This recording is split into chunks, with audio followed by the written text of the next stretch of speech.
I'll be talking about management of whitefly transmitted viruses and melons in the desert Southwest. And whiteflies are a pest of many crops here in the desert for us. I have several host plants, pests of alfalfa, cotton, leafy greens, and melons. Primarily we have the bee biotype here in the desert. Females are highly reproductive. They can have an ideal conditions, pretty short lifespan. From egg to adult, they can develop in 15 to 18 days. Adults live about 20 days, and they transmit many, many different plant viruses. The seasonality of whiteflies here in the desert, this is based on the area-wide trapping network that John started. We have right now, it's about the time where we see the most abundance of whiteflies. During the colder months, during the produce season, the numbers really go down. So the peaks are really starting right now. We're starting to see the numbers dramatically increase. And they continue until about December, when the temperatures start dropping down, is when we see the numbers dramatically declining of whiteflies. Many of you know what has happened with whiteflies and whitefly transmitted viruses.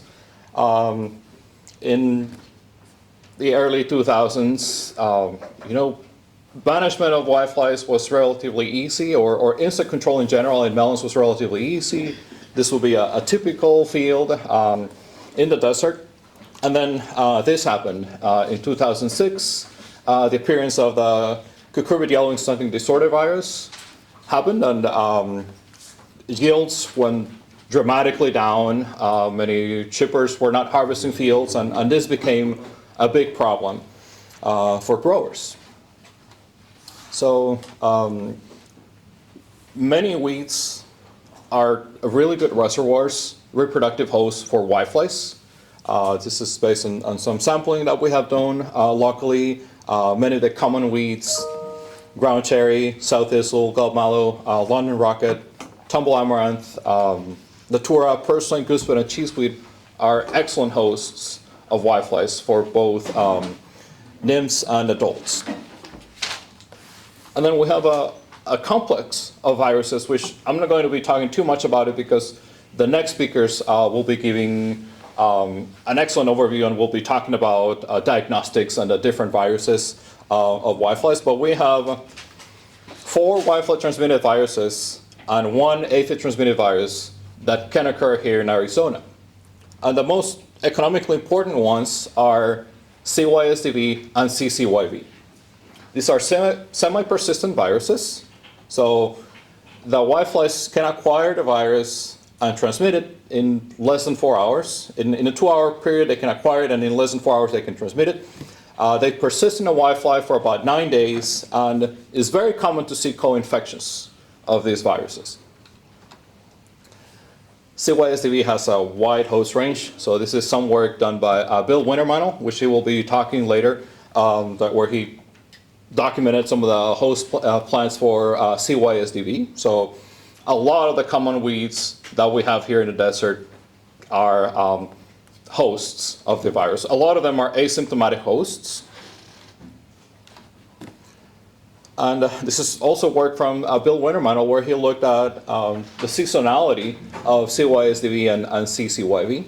And what he found on a 3-year period is that in the spring melon season, CCYV is more abundant than CYSDV.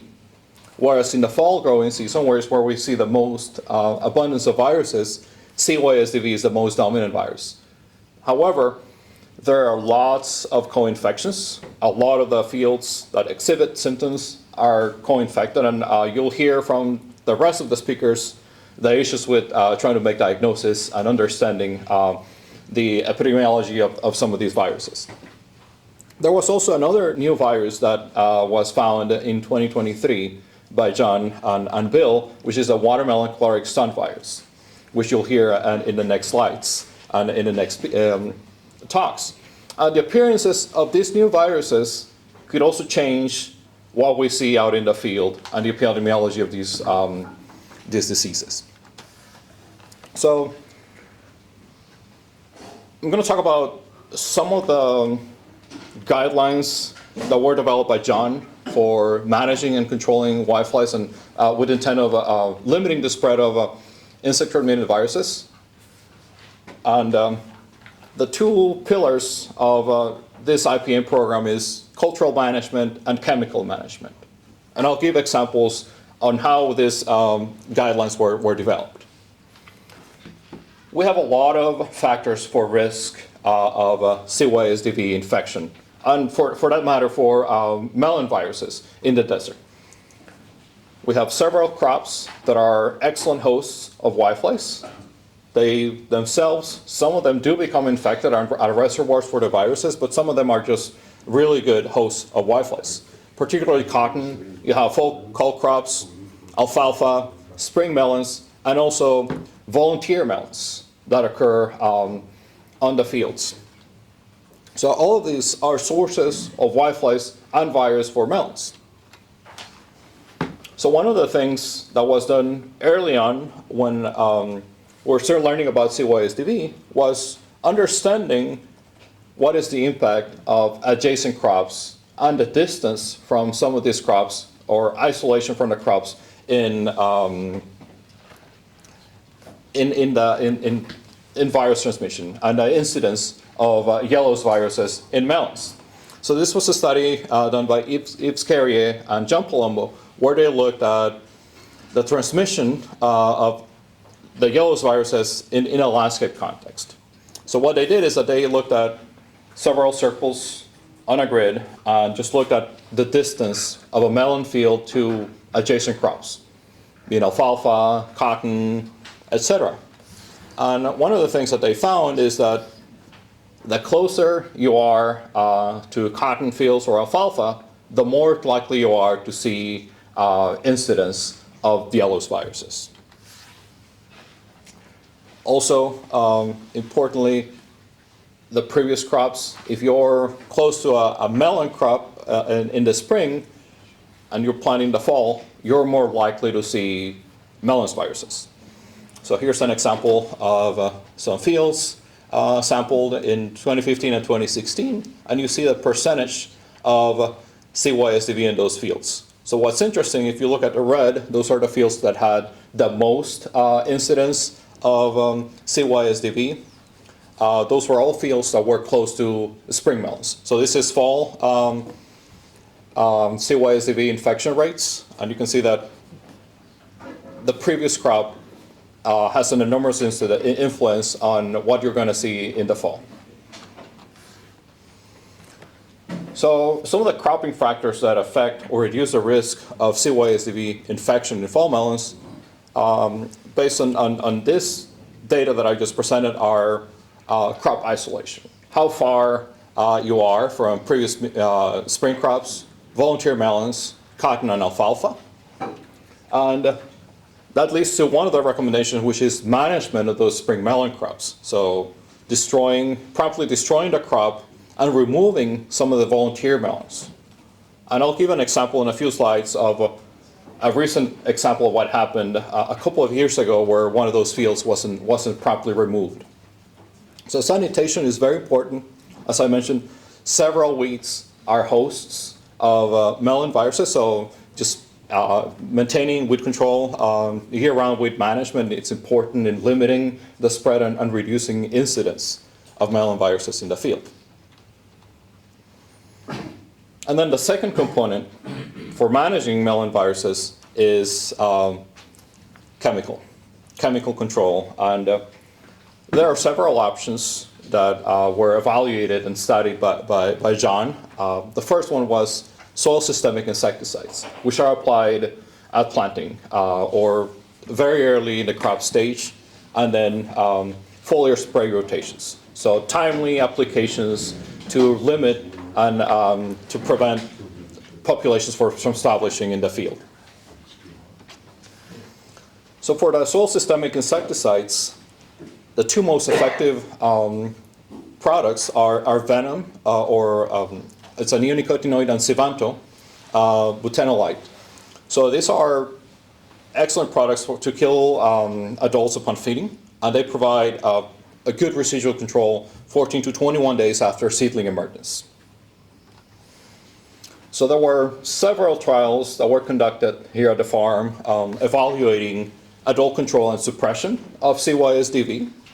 So you can see here, Venom and Sivanto were the two most efficacious products compared to imidacloprid, Admire, or Verimark, clonantraniliprole. You can see how much CYSDV was suppressed by using these products. So this is an average of 10 trials conducted from 2014 to 2016. You can see here percent adult control, over 50% in these products, and CYSDV suppression over 50% on average throughout this 3-year period. So then, this soil systemic insecticides are applied either through the drip or as chunk injections early in the cropping cycle. The next step is suppressing and controlling the adults throughout the cropping cycle. So foliar insecticides, we have really good alternatives that provide adult knockdown control as well as nymph control for suppressing CYSDV. Two of the newer products that became available to UPCAs within the past 10 years were PQC and Safina. So these are pyridine derivatives, and these are not neonics and are safe in pollinators. They have feeding deterrent compounds, and these are, from the new tools that you have, these are two of the most effective foliar alternatives. So here's some of the data from a 7-year summary of trials conducted by John. We have number of trials and sprays. So this is averaged across multiple efficacy trials, and these were assessments done at 1, 3, and 7 days. You can see some of the products here, Xrel, Acel, and Venom, as well as Safina and PQC. You can see here average control for these products for most of them is above 60% across the many trials and applications. And you can see as each single circle represents a single spray, multiple data points average over a 7-year period.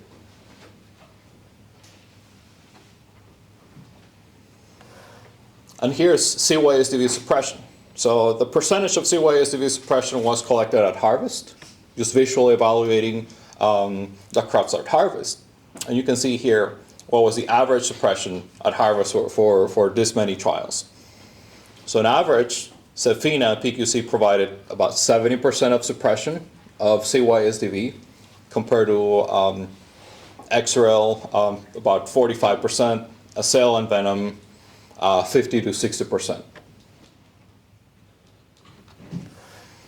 So for managing whiteflies in melons, so if you think about it and look at it holistically, starts with field scouting, documenting the presence or absence of whiteflies in the field, and then you have chemical management and cultural management that are form the pillar or this triangle on how you think and approach whitefly management. It's because you're saying that the control wasn't as good compared to the other ones, but it was a better CYSDV suppression. I'm just curious if you or John have any theories on why that is. That's a great question, and unfortunately, yeah, I never had that discussion with John. I'm not sure why, because yeah, it's an interesting pattern, right? See that on average control, 60-70%, but the suppression could be the feeding deterrent on the Safina and PQC, but that's an excellent point. So these are the guidelines that John sent out to many of you through the IPM updates, talking about managing CYSDV or yellow viruses in fall melons, starting with the cultural management. So primarily crop isolation. Also, planting date is very important, especially in the fall. Avoiding late plantings it gives you a better chance of success to avoid the heaviest pressure and virus incidents. One thing that I did not mention is row covers. This is, some growers tried and played around with row covers, but this is not economically feasible because of the expense, and logistically it makes it harder to manage. But John did several trials looking at row covers, and they work excellent, as well as sanitation. Sanitation, removing the crop timely, making sure that you're eliminating both the crop residue and the weeds are very important. And then the chemical management. So you have managing the whiteflies at planting using soil systemic insecticides. And then you have an assortment of tools that you can use from emergence to bloom, as well as from bloom to native fruit for controlling whiteflies. And I'll show some of the John's recommendations for insecticides that many of you are very familiar with. So again, to summarize, for the managing the cultural controls, promptly removing the harvester crop in the spring, the removing of voluntary melons, crop isolation, very important, especially the distance between cotton and alfalfa fields, as well as managing the weeds year-round. So here is John's recommendations for insecticides throughout the cropping cycle, from stand establishment until netted fruit. And here you have the different products based on their relative efficacy based on the work that he conducted here at the Yuma Ag Center. So here is more data on how much whiteflies we have seen throughout the year at harvest and CYSDV incidents at harvest. So this program and these recommendations started in 2015, and you can see that since the program initiated, numbers of whiteflies have been relatively low compared to 2014, 2012, when we first saw the CYSDV in 2007. And then the CYSDV incidence at harvest, you can see that it's dramatically been reduced from the earlier years when the program initiated, except for 2021, which this happened. So if you remember, this was a field in Tacna that was a watermelon field in Tacna that was abandoned, a spring watermelon field abandoned in Tacna, and this resulted in several adjacent fields that were planted in that same region becoming infected. So what you're seeing here is mostly a result of that, a mismanagement in the cultural control. Promptly removing that field would have avoided a lot of problems at harvest for a lot of those growers that were adjacent to that field. So for the sake of time, and I think I'm going to leave it there. Are there any questions? Anybody? Yes. So Exaril, isn't one of your best foliars, and Verimark doesn't work either as soil application. I thought it was pretty broad spectrum anti-feeding, but doesn't work as well with whitefly. Not based on this data. Mm-hmm. Yes. Okay. Yes. So that's been our experience. So it can be. It provides some suppression, and here you can see here for adults and nymphs, but it's not the best product on suppressing CYSDV. Mm-hmm.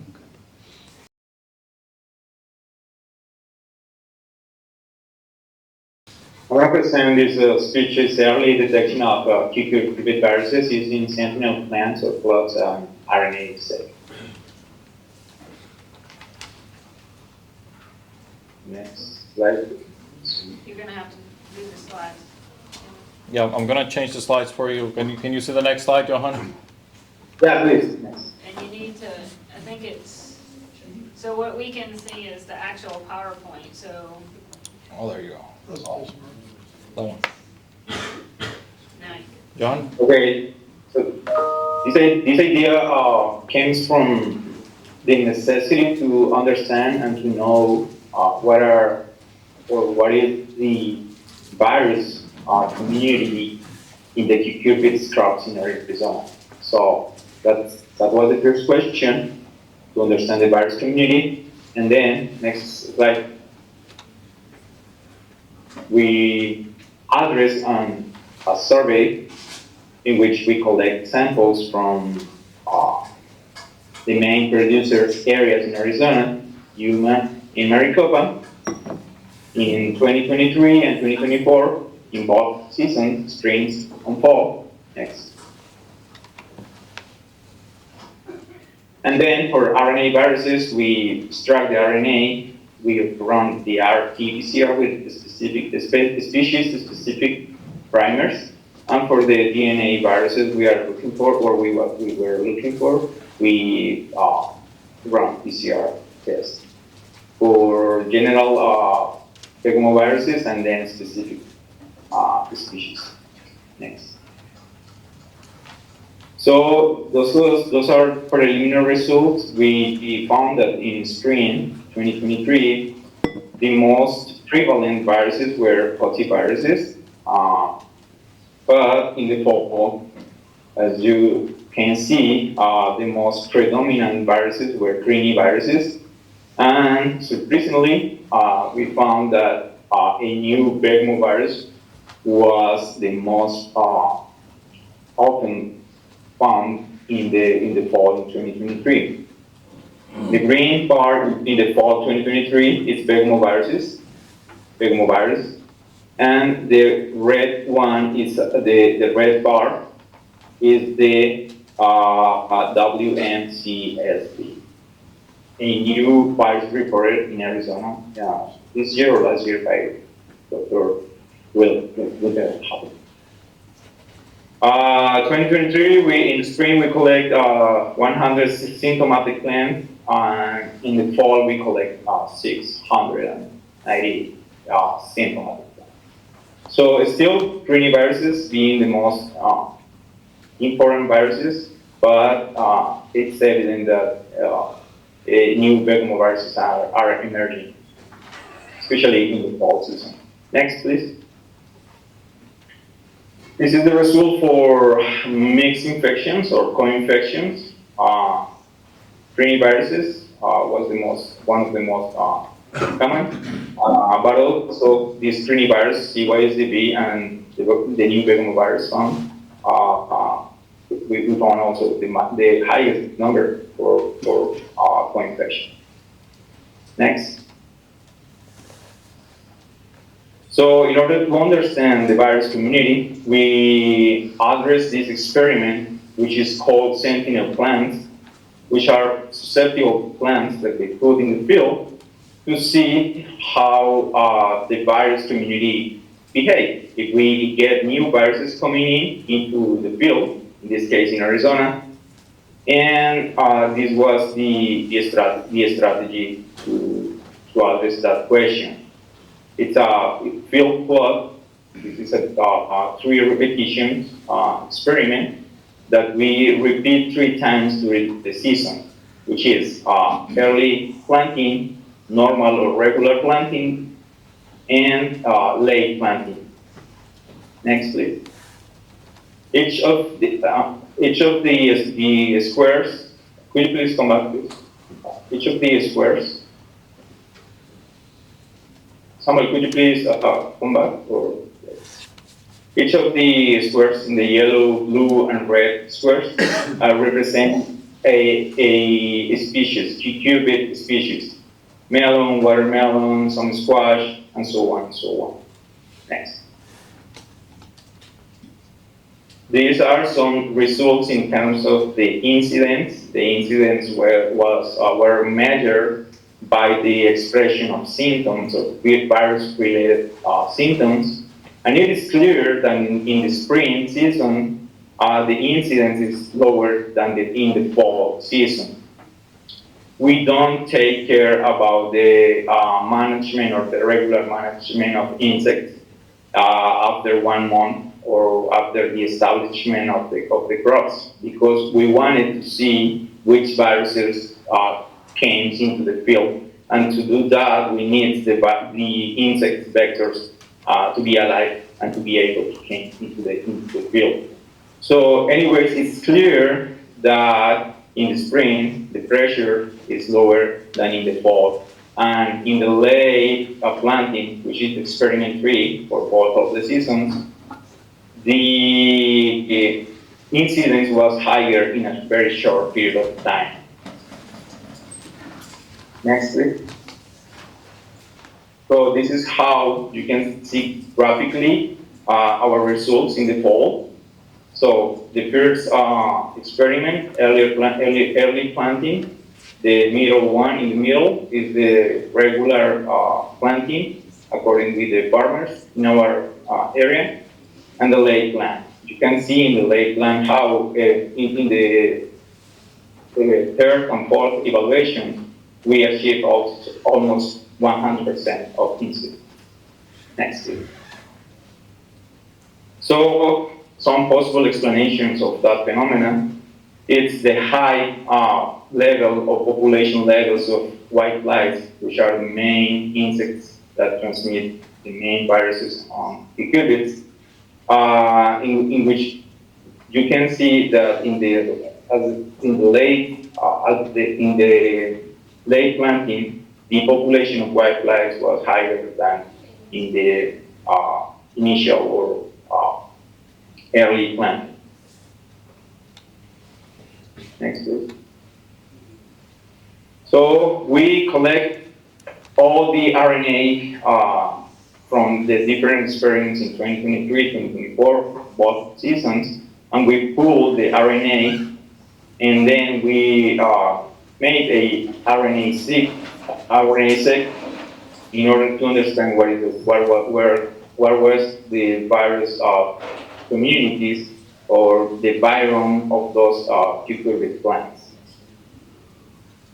We found the expected ones or the reported ones in Arizona as the greening viruses, cucurbit pleurotic yellow virus, cucurbit yellowing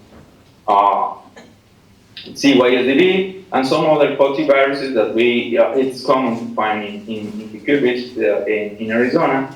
But we also found and detect 2 new viruses in Arizona, which are the watermelon trinkhole leaf associated virus 1 and watermelon trinkhole leaf associated virus 2, which were reported previously in other states in the United States and in other countries like Brazil and China. China was the first report worldwide.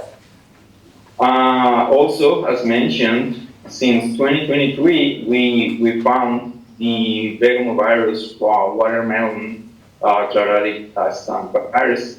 What you can see in the bottom of the graphic is the season, the year, and the season 1 and season 2. Season 1 is spring, season 2 is the fall, and the year 2023, 2024. So in total, it's more than 12 RNA-seq projects, and we found at least three new viruses in Arizona.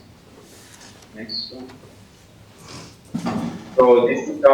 So we reported those viruses in Arizona for the first time. This is a clear example that there is probably that the community of the viruses in the cucurbit systems in Arizona is still to be studied, and that we have to be alert with the introduction for new viruses in our cucurbit systems. It is probably that some viruses displace other viruses, and and this kind of information is important for breeders, and for breeders especially, because sometimes they are focused on single problems like univiruses, but looks like some other viruses are coming into the equipment systems, and we have to be alert on it. Thank you. Right. Thank you so much. Are there any questions for Johan? Bill, you have a question? I'm just curious, with the watermelon crinkle leaf associated virus, did you, once you found it, I know you found it by high throughput sequencing, but did you see any symptoms associated with that, or did you survey and see it in surveys with symptoms? Well, that's a pretty good question. We didn't find any infection as a single infection for those viruses. Normally, those viruses that we found with associated with other viruses, like viruses. So it is hard to distinguish if the symptoms associated with are because of the viruses we found or because of the viruses co-infecting or both. So yeah, it is unclear what is the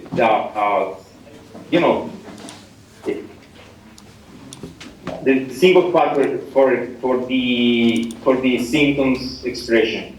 So probably it's product of the co-infection and not those new viruses. Any Do more I answer your question? Yes. Go ahead. What was the difference between early and late plantings in the fall trial? Okay, so let's go back. Well, the difference is that in the Can you tell, they're asking about the dates, Johan. What dates did you plant? okay, what do you mean the exact dates? Give or You take, said yeah. early and late, what's early and late? Okay, it's mid-August and then 3 weeks and 2 weeks later. So it would have been mid-August, early September, and mid-September? Yeah. Okay. Any more questions for Johan? All right, thank you so much, Johan. Appreciate it. Welcome.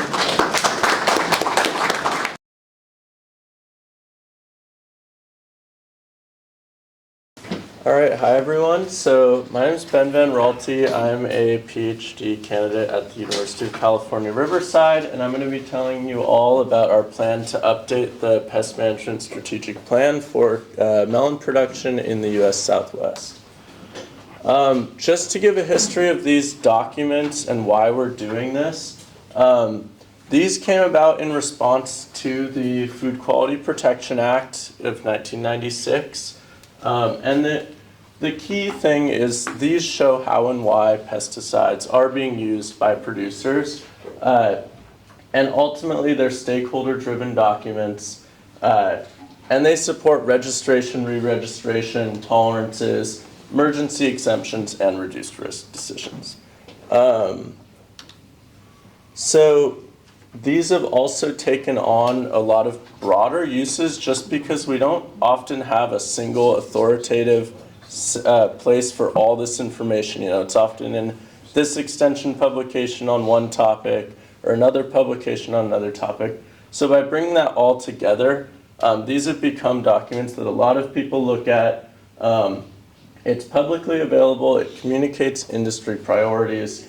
And then for all of us doing research, this is really helpful to show the people who fund the research. We've gone out, we've talked to producers, and these are their real problems that we're addressing. There is a existing plan for, it is this 2016 plan for pest management in California. But a key thing, and this is getting a little cut off here, but this is representing the strategy from 2016 to 2025. So we've reached 2025, it's 10 years later, and a lot of things have changed. You know, these granting agencies, these regulators really don't like to look at old information. But we also know for a lot of us, there have been changes in our equipment, in our regulations, in our labor, our water costs, and of course, new pests and diseases may have showed up as well.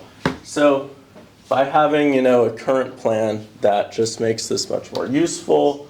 The old plan also only included California. California is about 60% of cantaloupe production.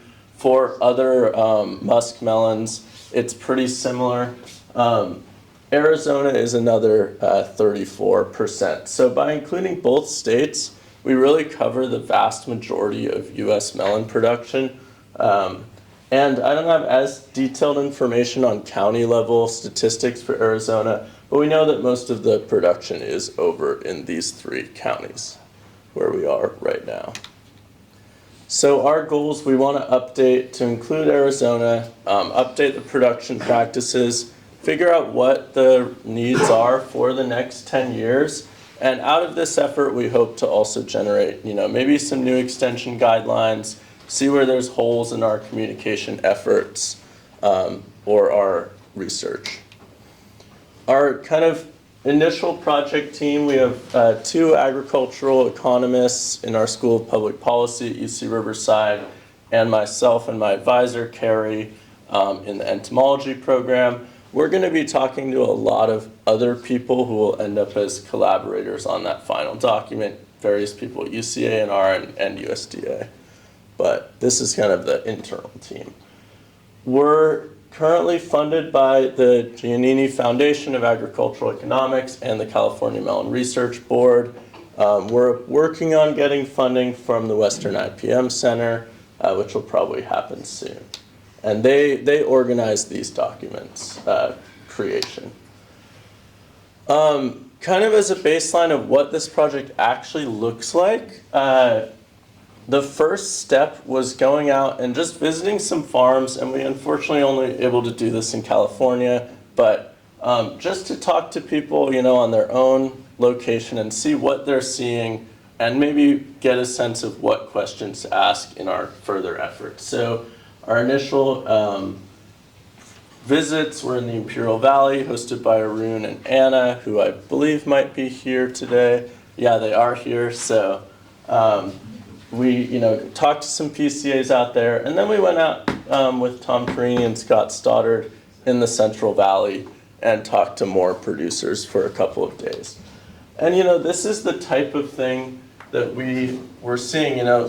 Growers are saying Lygus is frustrating. There's no treatment thresholds. We don't really have good guidelines on Lygus control. So this is just like the purpose of these visits, start to get a sense of what's out there and what might have changed in the last decade.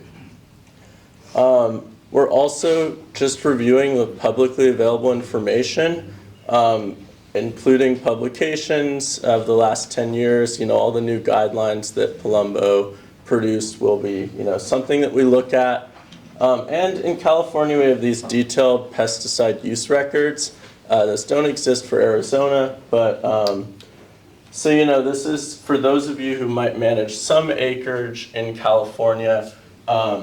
These are our NGN substituted neonicotinoid products, usage by chemical class, and we've seen, likely we suspect in response to pest pressures, and because these products do work well, their usage has increased from, in 2005, they were being used on about 50% of melon acreage in California, up to, over 90% in 2023 when our latest data came out. There also has been this new regulation, so we looked back based on what we know about when things are planted and when the first thing goes on. And the vast majority of this usage over the last decade would no longer be allowed under these new regulations. So this is likely for California producers going to be a big change for their program and something that we're going to have to respond to in terms of pest management. And this, this up here is what would have been allowed. So it's a much smaller percentage. We're doing also focus groups. These are focused mostly on people who have direct decision making in the crop management and pest management perspective. So it's this more narrow group of stakeholders. Our first one is here in the afternoon. A few of you are likely going to be members of that who are in this room. If you're not, you'll still have plenty of opportunities to, have your voice heard as part of this process. So don't worry, we're just kind of selecting a few people. And we're going to have a few more in California. We'll end up sending out a survey, which hopefully everyone will fill out. The goal is really to get a sense of how broad are the issues and how severe are they from these survey, and prioritize those goals as well.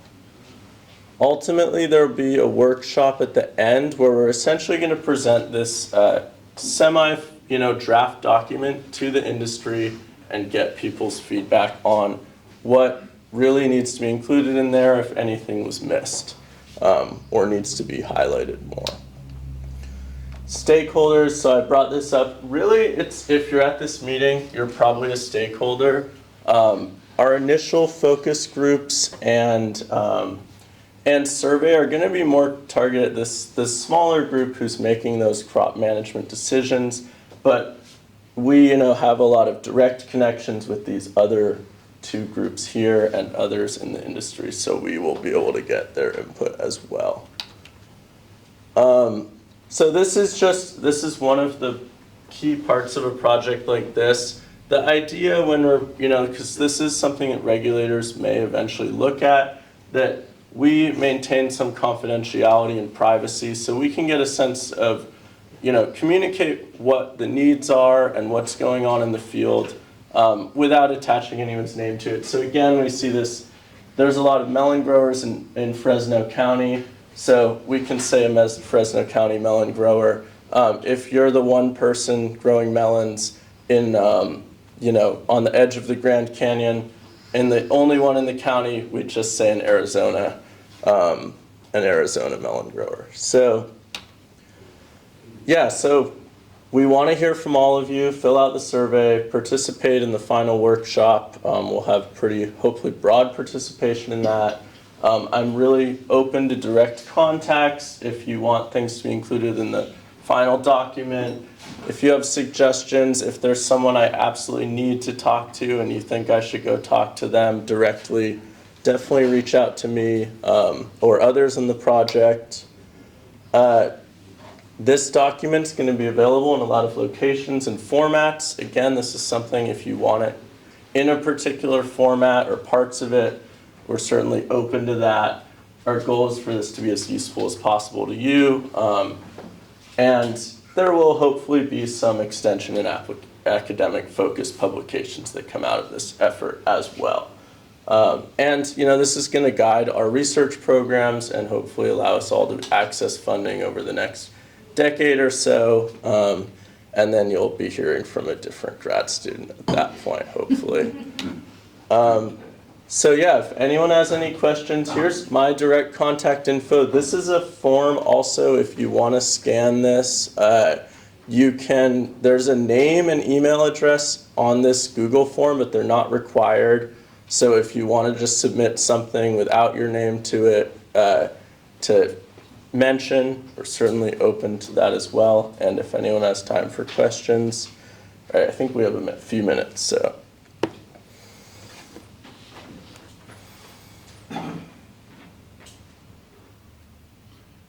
How receptive were those growers to your questions and things? Were they open? How did they interact with you?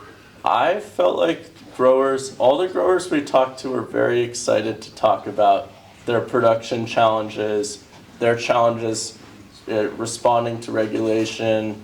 In the Central Valley, water came up all the time. In the Imperial Valley, less so. So my experience so far was that everyone really was wanting to talk, and some of those meetings were scheduled for like an hour and they ran like 3 hours. So everyone, people generally I think like to talk about the issues they're having in their production system, at least so far. And just a quick note that nearly all but one of the people I approached wanted to participate in this, and that one was because he had something else scheduled. Oh, that's great. That's really good. Okay, if there's no further questions, thank you all, and yeah. Well, one other question. So, was the neonic regulations bothering them a lot? Were they concerned about that? Or do they feel that maybe they can live with it? What are they thinking about that, Tom and Ben? I think the really big concern is that they're just, there are very few rotation options at this point for resistance management. In California, we don't have PQZ and Safina registered. The neonics, it's very, very short window that you can use them. You're not going to have residual control later into the season. So generally there was a lot of concern that it hasn't been super bad for virus in the last couple years, but if we have that bad year, there's really nothing to respond to it. So yeah, no one was happy about that. And they are gonna, people have said that, we're gonna do the best we can. This is where we're farming, so this is what we're gonna do. But that was the general impression so far. Yeah, they can use Exero and Verimark, but it's Well, obviously not the best material. They have Safina too. And they Oh, they do have have Safina, Safina. okay. They do have Safina, Okay. although, yeah. They're concerned about it. Our whitefly pressure's actually been relatively low the last 2 years, and we haven't had economic issues with the viruses, the whitefly transmitted viruses that you have down here. We have them, but they haven't resulted in the losses that we see in the low desert. Your numbers have been bad in the last couple of years on And, Hawaii. right, we've had cooler winters, wetter winters, we haven't seen it. Yeah. Ben, did you talk to growers from throughout the state, or mostly Central Valley, or mostly down here? In the Central Valley, we talked to kind of a mix of PCAs and growers, and then in the Imperial Valley, so far we've talked to a couple of PCAs, and also to Arun to get kind of his more general impression from operating down there. But again, this is early on, so we're still going through to talk to a lot more people. Have a meeting this afternoon. And this afternoon, yeah, there will be focus groups.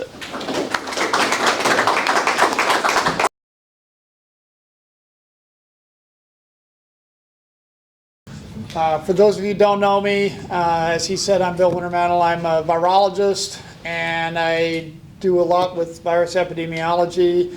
I have been coming down here for a really long time, probably dating back to the early 2000s. Worked with John on the identification of CYSTV back in the day.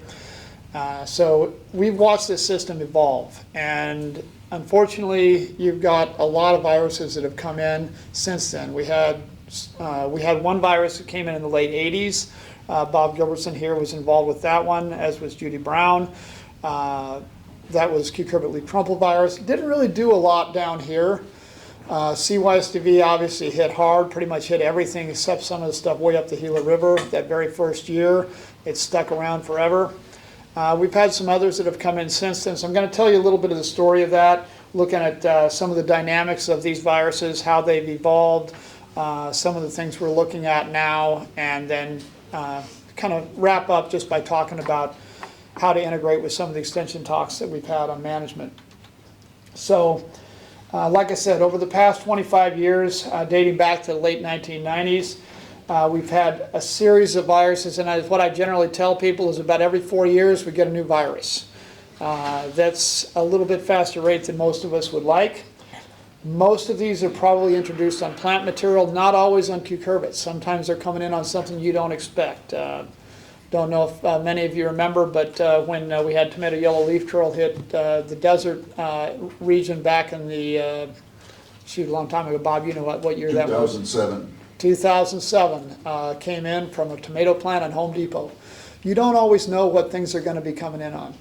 And you don't always know what's in that material. But when it does get here, you've got to be prepared for it. And especially if you've got a large vector population in the area like we have here every year, you've got to be able to adapt and roll with things. And some of the tools you have allow you to do that. Sometimes it's a little more complicated. Mixed virus infections are a big issue. Some of them are masked, as was mentioned previously. You can't always tell what you've got because you may see something that looks like it's CYSTV, but you know what, there may be 2 or 3 other things in there with that. Some of the symptoms are more obvious. We've got some symptoms down there, lower left there, of watermelon chlorotic stunt on some weed plants. Most weeds will be infected and you won't even know it. They don't produce any symptoms at all.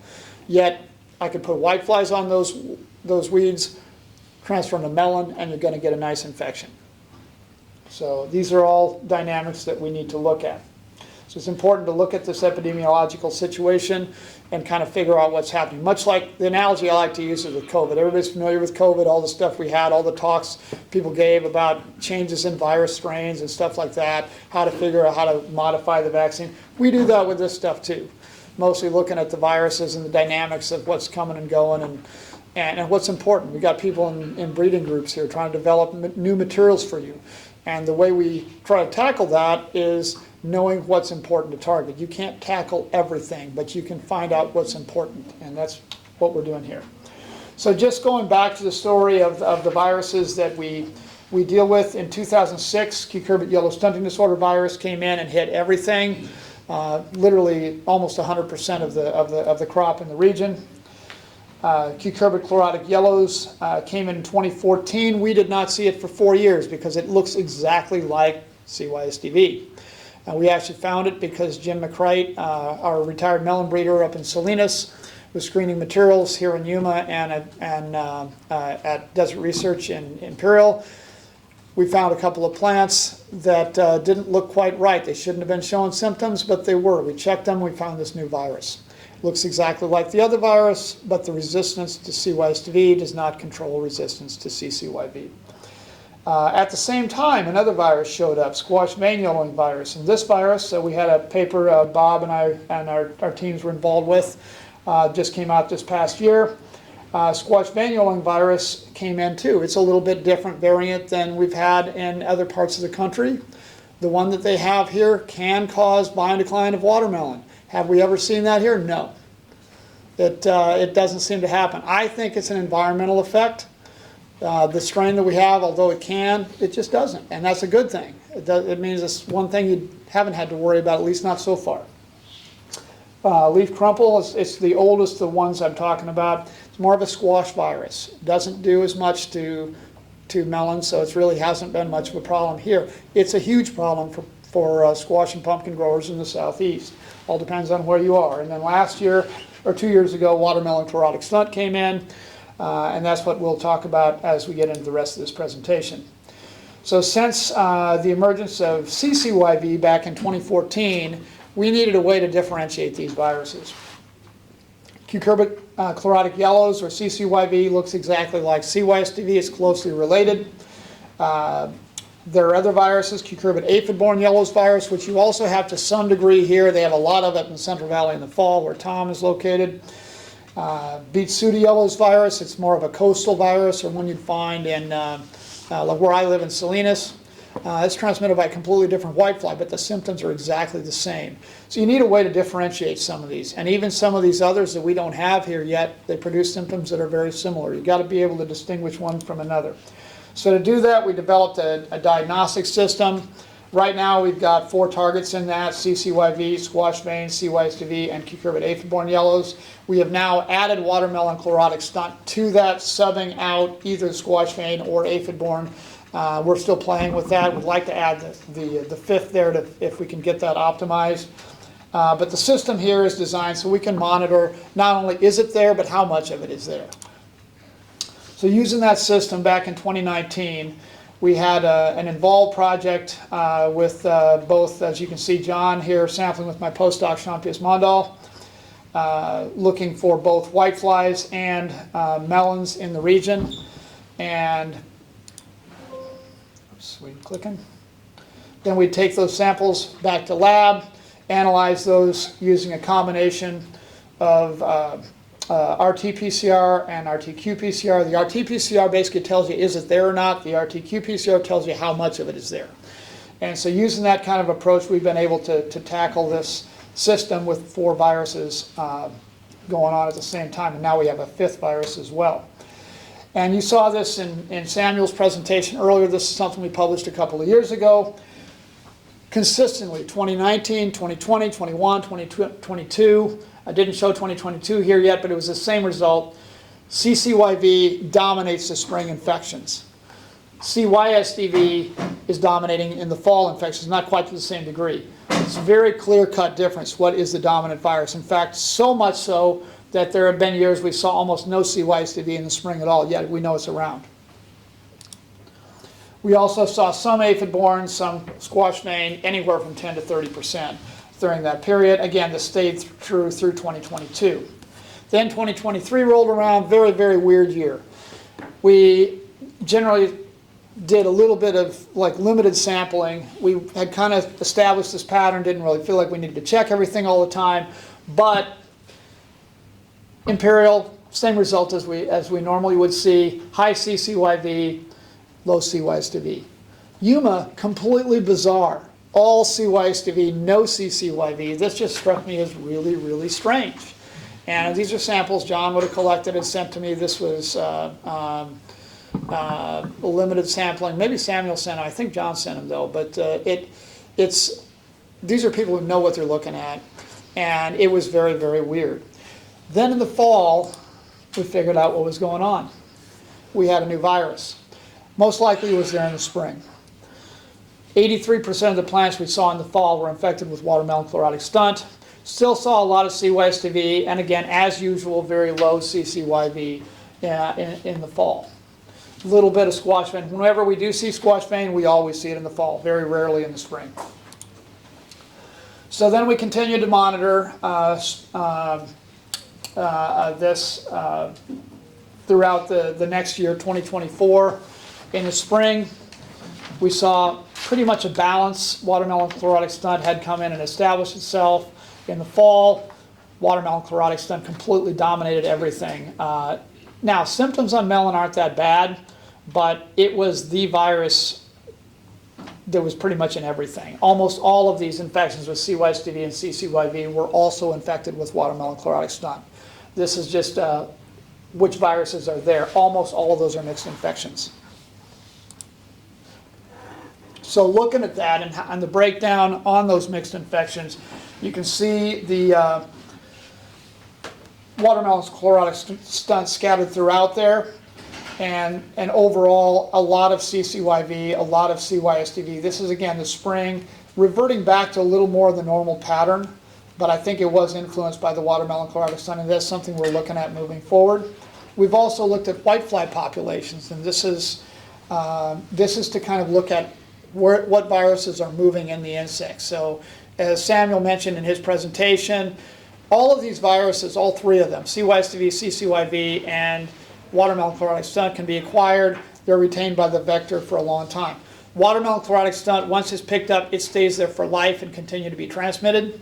The other 2, CCYV, CYSDV, they're kept for about 2 weeks. Officially it says 7 to 9 days. They can stick around for about 2 weeks based on stuff we've studied. But the patterns in the whitefly populations generally reflect what we see in the plants, and this is material that was collected by Samuel and Stephanie and folks here in the Yuma Ag Center and provided for testing. This just illustrates some of the breakdown. This is one of the bizarre things that I don't really understand. If we looked at the whitefly populations overall, we don't see a huge amount, but we see watermelon chlorotic stunt scattered throughout. But these are just showing some of the different combinations of patterns that we see. A lot of CYSDV, a lot of CCYV in those whiteflies, but there is, again, as you can see here, scattered throughout a fair amount of watermelon chlorotic stunt too. Just looking at the infections, most of you are probably familiar with this virus by now. The difference between a CYSDV or CCYV infection is those will show up down the center of the vines. You'll see them start at the crown and move outward with that bright yellowing pattern. And then eventually over time the whole plant turns yellow. And the whole field can turn yellow, especially if it's a summer or fall planting. Watermelon chlorotic stunt you see at the ends. If you look at that little trailing edge right down here, that kind of a odd-shaped chlorotic symptom on the leaf, that is typical of watermelon chlorotic stunt on these plants, and it'll start on the ends of the vines, unlike the CYSDV. So you see both on the same plant. On watermelon, it's much more dramatic. This is a real pathogen of watermelon, and it loves watermelon. These are some strong symptoms of both CYSDV and watermelon chlorotic stunt. This is a common pattern. We see these two viruses together a lot.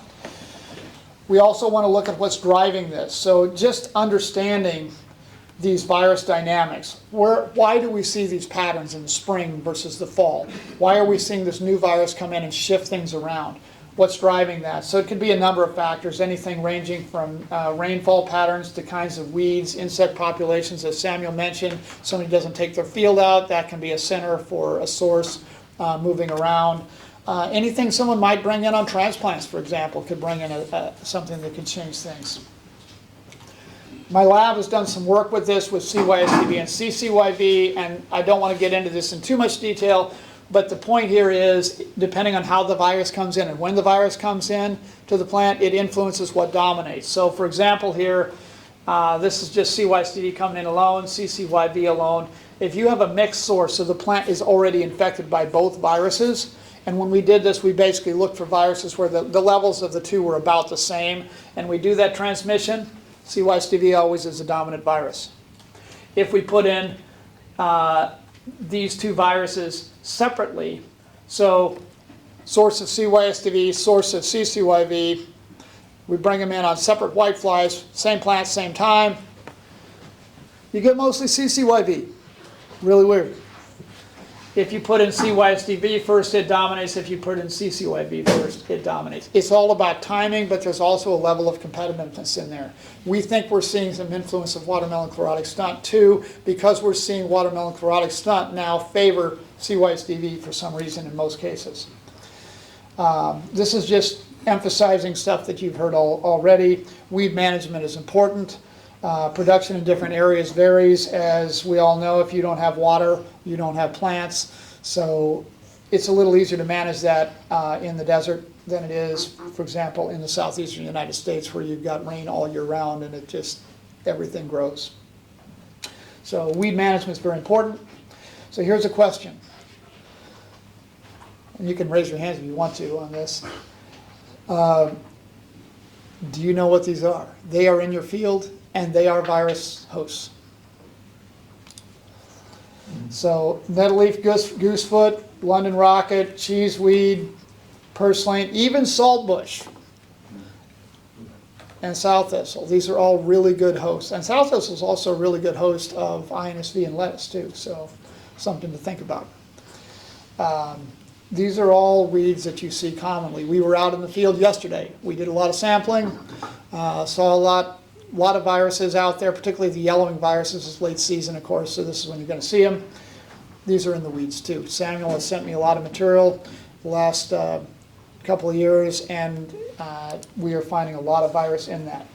In that material, we've tested over 50 species from 10 families. 26 were positive for watermelon chlorotic stunt. Most of these weeds have very mild or no symptoms. You can't even tell. So looking at this slide, these are all weeds from other parts of the country, but the point here is you see symptoms on a plant and you say, oh look, that could be caused by this virus that I know is out here.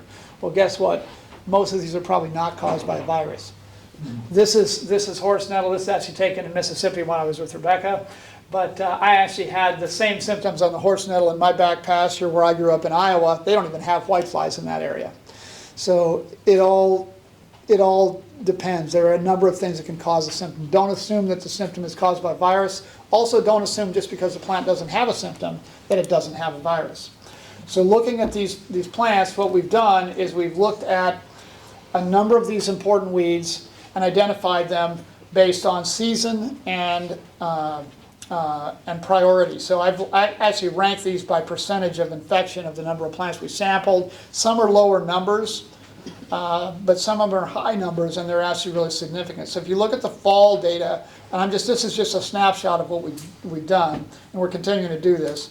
But if you compare the fall versus the spring, what you can see is a lot of infection of watermelon chlorotic stunt in particularly, obviously London rock is a great virus host anyway. Don't know much about Palmer amaranth, but a little bit of infection in puncture vine. We haven't tested enough samples. Purslane, nettleleaf goosefoot, and cheeseweed have been very important.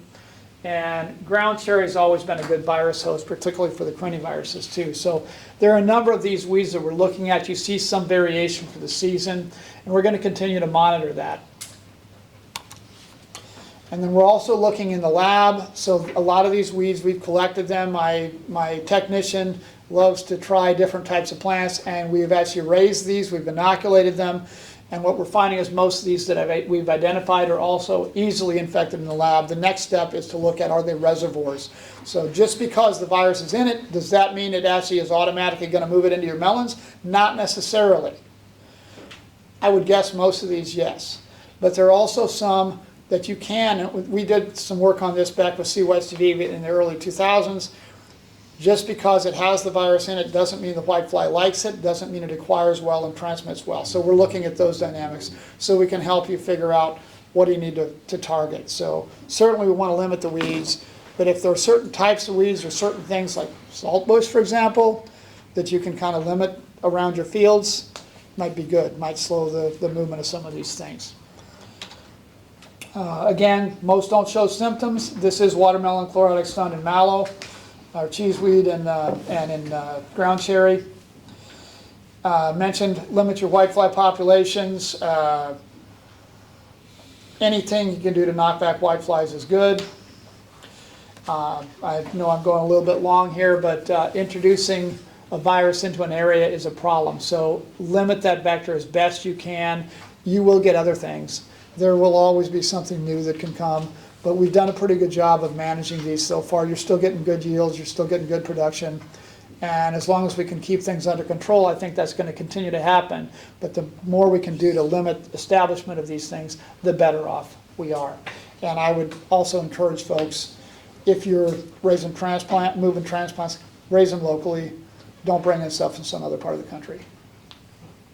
And with that, I'd just like to thank our sponsors, working group, which we had a meeting this morning, Emerging Virus Curves Working Group. There's a poster in the back. Rebecca is going to tell you all about that in a few moments.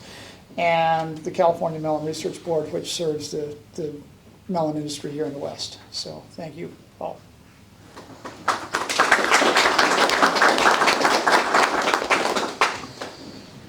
Yeah. So quick question, I mean, the viruses are gonna win in the end, right? So how far along in the life cycle of your crop should you maybe stop treating because you know that everything's just gonna go downhill after? I think in the spring you're doing all right. That's more of a Samuel question probably, but if you look at the spring, I've seen watermelon chloride stunt in samples we got as early as March last year. I didn't see anything that early this year. In fact, it sounded like it came in a little bit later this year. There's a lot of yellowing out there, but I've seen a lot worse years. It seems to be slow. So I think your spring crop, you're still managing it very well. And if you stop in the spring, you're going to have a bigger problem later in the year. And I know there's a handful of folks that are still growing in the fall. And if you don't have a problem in the spring that bad, you're going to have a better performance in the fall. Because you go to middle of Imperial, go over to shoot this area right around here, you have a melon that big and it's already got whiteflies on it in the fall. But the more you can keep things down, the better off. Thank you. Yeah. There's a question on Zoom, Bill. Okay. Go ahead. Yeah. Due to the two main group of viruses affecting cucurbits, I mean, criniviruses and technoviruses. Yeah. they have different different transmission nature.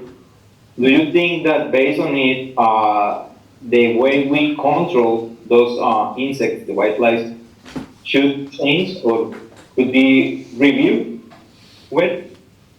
I mean, the management methods are pretty much the same. If you can control the vector, you're going to prevent, or not prevent, you're not going to prevent infection, but you're going to slow things down. Yes. The fact that these craniviruses are retained for a very long time, there's not that much difference.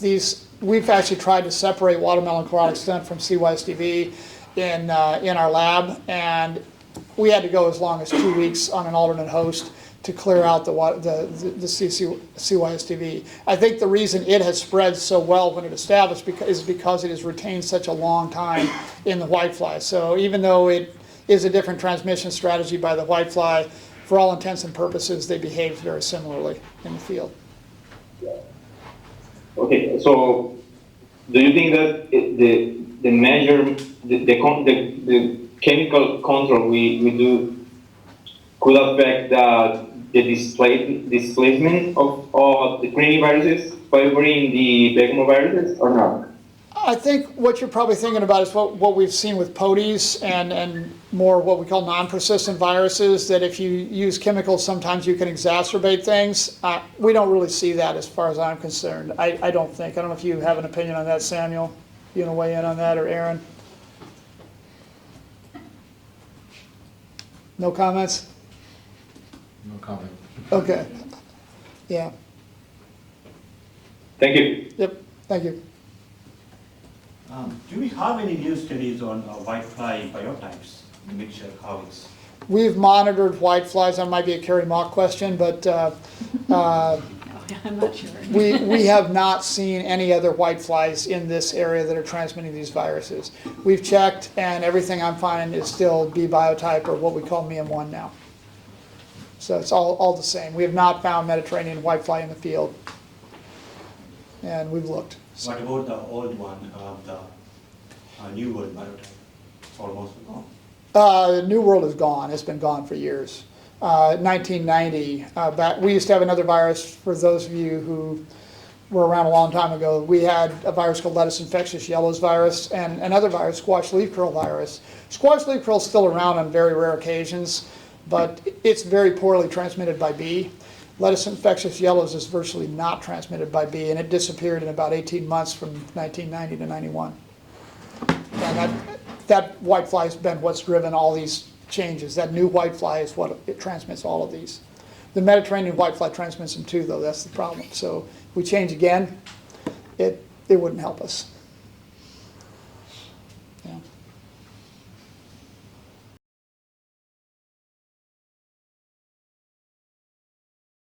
Well, good morning, everyone. I'm a new face to most of you. I am from Louisiana, and I have been at Mississippi State University for the last 11 years, but I have gotten to collaborate with a bunch of the speakers that you have heard here over the last few years, and as Samuel mentioned, I will be talking about our working group. So, while everyone has been talking specifically about this region, I'm going to give you more of an overview about what's going on in the viruses in the United States. So obviously there is a problem. We have viruses that have been introduced into the U.S., as you've heard some of our speakers mention, at a pretty rapid rate over the last several years. And these viruses that are transmitted through either seed or insect vectors are a problem for our producers because they affect the yield, and as well as the marketability, which result in reduced profits for you all. And to add to that, the viruses that we have in the United States, there are also viruses outside of the United States that exist internationally and are a threat to cucurbit production. And so in various discussions that we have had, we recognize that there was not sufficient industry-wide communication and knowledge of these viruses and their management throughout the cucurbit industry. So some of the virus threats that we have facing cucurbit production.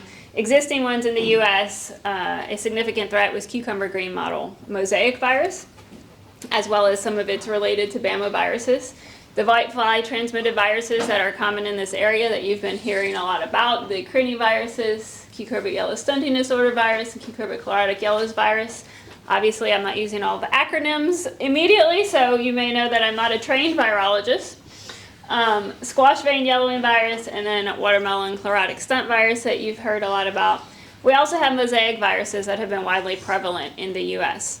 But in addition to these, there are also international concerns, such as tomato yellow leaf curl New Delhi virus, melon chlorotic leaf curl virus, and cucumber vein yellowing viruses. And we obviously have a lot of viruses here in the U.S. We don't want any more to deal with if we can try and prevent that. So just to give you a little bit of information about some of those current threats, cucumber green mottle mosaic virus, CGMMV. This is a very stable virus. It was first identified in, or not first identified, but it was identified in Canada and in California in 2013. Officially, this virus is under control in the United States. But it is known to infect all cucurbits, and it causes a leaf mottling, mosaic fruit distortion, and pulp deterioration, and reduced sugars. And it is seed-borne, and mechanically transmitted, and so if you get this in the production area, then it can be a major problem. As you've seen some of these pictures and slides, you are aware of the whitefly transmitted viruses on U.S. cucurbit crops that are also a problem. If you look through some of these pictures, you notice that some of those symptoms look very similar to one another. Just to give you a little bit of a idea of how these viruses have moved into and across the U.S. This is a map looking just at the whitefly transmitted viruses. Bill mentioned squash leaf curl virus with the previous whitefly biotype that was first identified in 1977, so the little red stars are going to be the first instance in the United States, and then as they populate across the map, you'll see where and in what years they entered into those states. So then we had lettuce infectious yellows virus, showed up around 1981 in both California and Arizona. Then we added CUL-CRV. It's found in Texas, Arizona, and California, but we notice now that it's moving to some other areas on the East Coast. Then we added cucurbit yellow stunting disorder virus, and then squash vein yellowing virus, cucurbit chlorotic yellows virus, and then now we have watermelon chlorotic stunt virus. So what we've seen is that when one of these viruses ends up in one area of the U.S., within a few years, it generally ends up in the other production areas of the U.S. And so we are trying to figure out what can be done to try and prevent movement of those viruses from one region to another, or just to prevent coming them into the United States altogether, because you have enough going on. As you've heard, watermelon chlorotic stunt virus, this is what Bill just spoke about. This is one of the newest concerns. This was introduced in 2023, or at least first identified in 2023. And so monitoring efforts to try and determine when some of these viruses may enter into the U.S. is also a critical step in trying to maintain sustainable cucurbit production. This is what, I'm not sure if Bill mentioned this, but the areas that it had been found in, it was in this area in Arizona and in California, and there was also one detection in Merced County where you have the red star. So you can see how potentially some of those viruses may move to different areas if the vector is prevalent in those areas.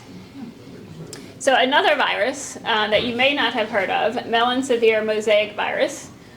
This is an undetermined production concern in the U.S. at this time. It was found in Mississippi for the first time in the United States in 2022. It is present in Mississippi as well as in Arkansas right now.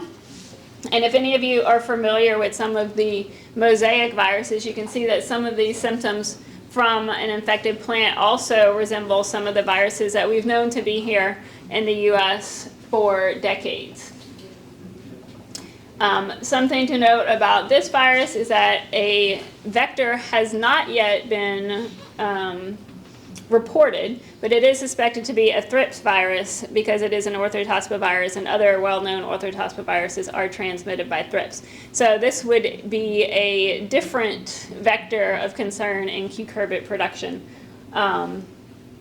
once we know what that vector is and where this virus is in the United States. So that was just to mention a few of the different viruses. This is a fact sheet. There are copies outside if you are interested. We have a lot of viruses in the United States. So this is the situation. This is not a list of every virus that has been detected in cucurbit crops in the U.S. This represents some of those key viruses that are known to be primarily infecting cucurbits, or those that have caused significant problems in some regions in those viruses. Now, which viruses are going to be important in a particular region may depend on other factors such as the presence of that vector or the presence of the vector and the viruses in that region, maybe where those transplants may come from, the environmental conditions. As Bill mentioned, squash vein yellowing virus is present in this area, but it does cause different types of disease in the Southwest and the Southeast. And so trying to just be aware of what to look for, how to recognize these viruses is important, not just for you and your production operations, which you're doing here, but also what is going on in the U.S. So as I mentioned, many of the cucurbit viruses that we do have present in the U.S. are transmitted by insect vectors. These are some of them. In this area, the whiteflies are a major the whitefly transmitted viruses are a major problem. Some of your other vectors, greenhouse whitefly, beetles, aphids, beet leafhopper, and potentially thrips. And again, this is another fact sheet. We have some laminated photo guides outside if you need a copy, just so that you can be aware of what to look for, not just in terms of virus symptoms, but also of the potential vectors. So some of the problem is that many of the viruses can be difficult, if not impossible, to differentiate. So this is an example of CYSDV, cucurbit yellow stunting disorder virus, in cantaloupe, but the symptoms expressed by this virus may mimic the viruses that you have present in this list on the right. Some of those are present in the United States. Some of those have not yet been reported in the United States, and we don't want to have to report them in the United States. Again, this is one tomato leaf curl New Delhi virus. If you just look at both of those pictures, you can see that you can't tell just from those symptoms which virus you may have. Another example, this is watermelon mosaic virus in the picture in infecting pumpkin. Again, those mosaic symptoms, again, the symptoms are identical or very similar to a number of other different viruses that we have present in the U.S. Or that have been detected in the U.S. So this is cucumber green mottle mosaic virus, again, under official control in the U.S., but it had been detected. And so you can see that you can't tell just from looking at those two pictures which one you may have. To complicate things further, this was mentioned several times already, mixed virus infections have become increasingly common in U.S. cucurbit production. So this is the picture of watermelon chlorotic stunt virus and CYSDV. Again, there may be similar but a little different symptoms, but they can be present on the same plant. Another example, CYSDV and CCYV on your left, and watermelon mosaic virus and papaya ring spot virus on the right. And so it's not necessarily detecting maybe which one virus it is, but which viruses may be present, if there is some synergism, or if those symptoms may be affected by the presence of more than one virus, or what they do within that system together. So in many cases, laboratory testing is necessary for an accurate diagnosis. There are lots of different methods that can be used to test for some of these viruses. When you are working with a specialist, or if you're working with a diagnostic lab, it's critical for those specialists and labs to choose an appropriate assay for virus detection. Again, mixed virus infections complicates things. We have various laboratory tests similar to the COVID test. They test for a single virus or maybe a group of viruses, but that may not be the whole story. You may have multiple viruses, and so there are tests that have been developed that detect not only one virus, but potentially 2, 3, or as many as 4 viruses at the same time. And that may be critical to knowing what is present in an area and what you are dealing with to try and modify management practices if necessary. Which brings me to our working group. So the Emerging Viruses and Cucurbits Working Group. I guess I should have mentioned that I am the co-chair along with Bill Wintermantle of the working group, and several of our speakers here today are members of the working group. How did we evolve? We started out with discussions similar to what many of you have probably had, and realized that this virus situation was really important to sustaining cucurbit production in the United States, knowing what's there, knowing what to do to manage these viruses. Those discussions back in 2021 led to next steps, and we ended up with 2 grants to support the establishment of our working group, as well as some of the activities that we have been doing, which I will talk to you about now. So, who are we? We currently have 28 members. Those in green are the members that are here today. Our members represent various disciplines, various regions of the country, as well as different sectors of the industry. Our mission is to improve communication and knowledge about viruses across the industry, and to develop strategies that successfully identify and help mitigate those virus threats to cucurbit production in the United States. And so, again, making people aware of what viruses are threats, what is out there, how to recognize them, how to best manage those viruses. And not just keeping it to yourself, making sure that your neighbor and your regional neighbors know about these viruses as well. So how are we achieving our mission? We're holding quarterly meetings. We had our meeting this morning. Again, just having that open discussion to talk about what's going on, what we're seeing, so that we know what to maybe look for in one region and another. We're developing educational resources, which I will show you some of in a short minute. We're sharing those resources, delivering educational presentations like I am doing with you today. And we have begun facilitating and hosting meetings and webinars. And so some of those webinar presentations are available on our website.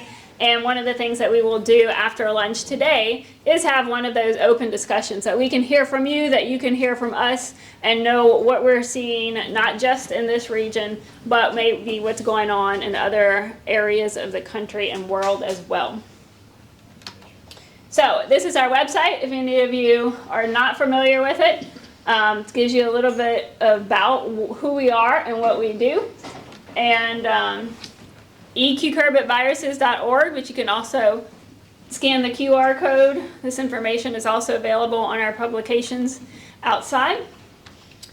Just some things that I wanted to point out, some of the little tabs at the top. If you go to our resources, we have a fact sheets and videos page, a photo gallery, some useful links, reports, and webinars. And so you can access all of our information on there, either downloadable as a PDF for some of those fact sheets or an HTML web page. Once those fact sheets are produced, as you've heard, we've got lots of changes that happen on a regular basis. So the most up-to-date information would be what's on the HTML, but those fact sheets in PDF or printed are also useful as well. And then if you are working with any diagnostic labs or specialists, we do have the protocols and information about laboratories where you may be able to contact someone if you need to get samples tested. So just to give you a little bit about some of, give you some examples, we have our fact sheets. That slide that I showed you of all of the cucurbit viruses in the US, it is available outside the doors, but we have already updated that a couple of times. And so if you want to know the most up-to-date information about what we have, this is that first link on there, the quick guide to cucurbit viruses in the US. And then we have PDF versions of all of the postcards outside. in both English and Spanish as well that you can download if you need to, as well as fact sheets and links to some of the videos. So this is just a selection of some of what we have out there. I believe we have 3 of the fact sheets outside, but the rest of them are available online. We also have, looking ahead, we have a fact sheet in HTML version only for squash leaf curl China virus. But this is some of what we have. These fact sheets give you descriptions and pictures of what to look for. They give you information on epidemiology and spread of that particular virus, as well as the geographic incidence of where those viruses are currently present. And then we give the management recommendations so that you can try and best manage those viruses in your situation. So we currently have about 7 fact sheets available, and we have several others currently in preparation that we hope to have by the end of the year. And so that will include the watermelon chlorotic stunt virus as well as melon severe mosaic virus, those 2 newly introduced viruses, and then squash vein yellowing virus, another one of those whitefly transmitted viruses, along with the cucurbit virus vectors in the United States. That will be a companion to that photo guide that we have, giving descriptions and some information about those insect vectors. Again, that was the publication that I mentioned to you. Some of our postcards, and then this is our photo gallery. Again, we want you to be able to recognize those viruses that may be present in your fields. And so symptoms may look different on one crop versus another. We hope to add some more pictures to this soon of not only of viruses that we have pictures of already, but some of those new viruses. But again, this is all information to try and be helpful to you so that you can recognize that you may have a situation worth looking into. This is just another thing that we are trying to do to help diagnosticians and other scientists be able to more quickly detect those viruses that may be present. We're trying to develop quick protocols so that that diagnostic information is readily available, because time matters. And then again, some of the other activities that we're trying to do, giving presentations like what I'm doing here, either oral presentations or we've had poster presentations that have been delivered by some of our members at various meetings. One of those posters is at the back as an example and has some of that information. We're beginning holding open working group meetings, similar to what we will be doing after lunch. And then we've also had webinars and panel discussions. Sometimes those discussions have been focused more for industry scientists. Other times it's been focused more on stakeholder groups.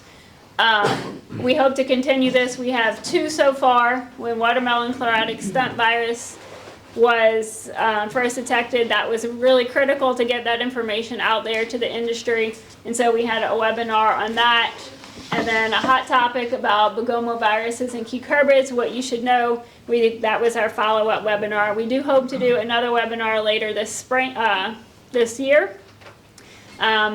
We have various topics that have been brought up.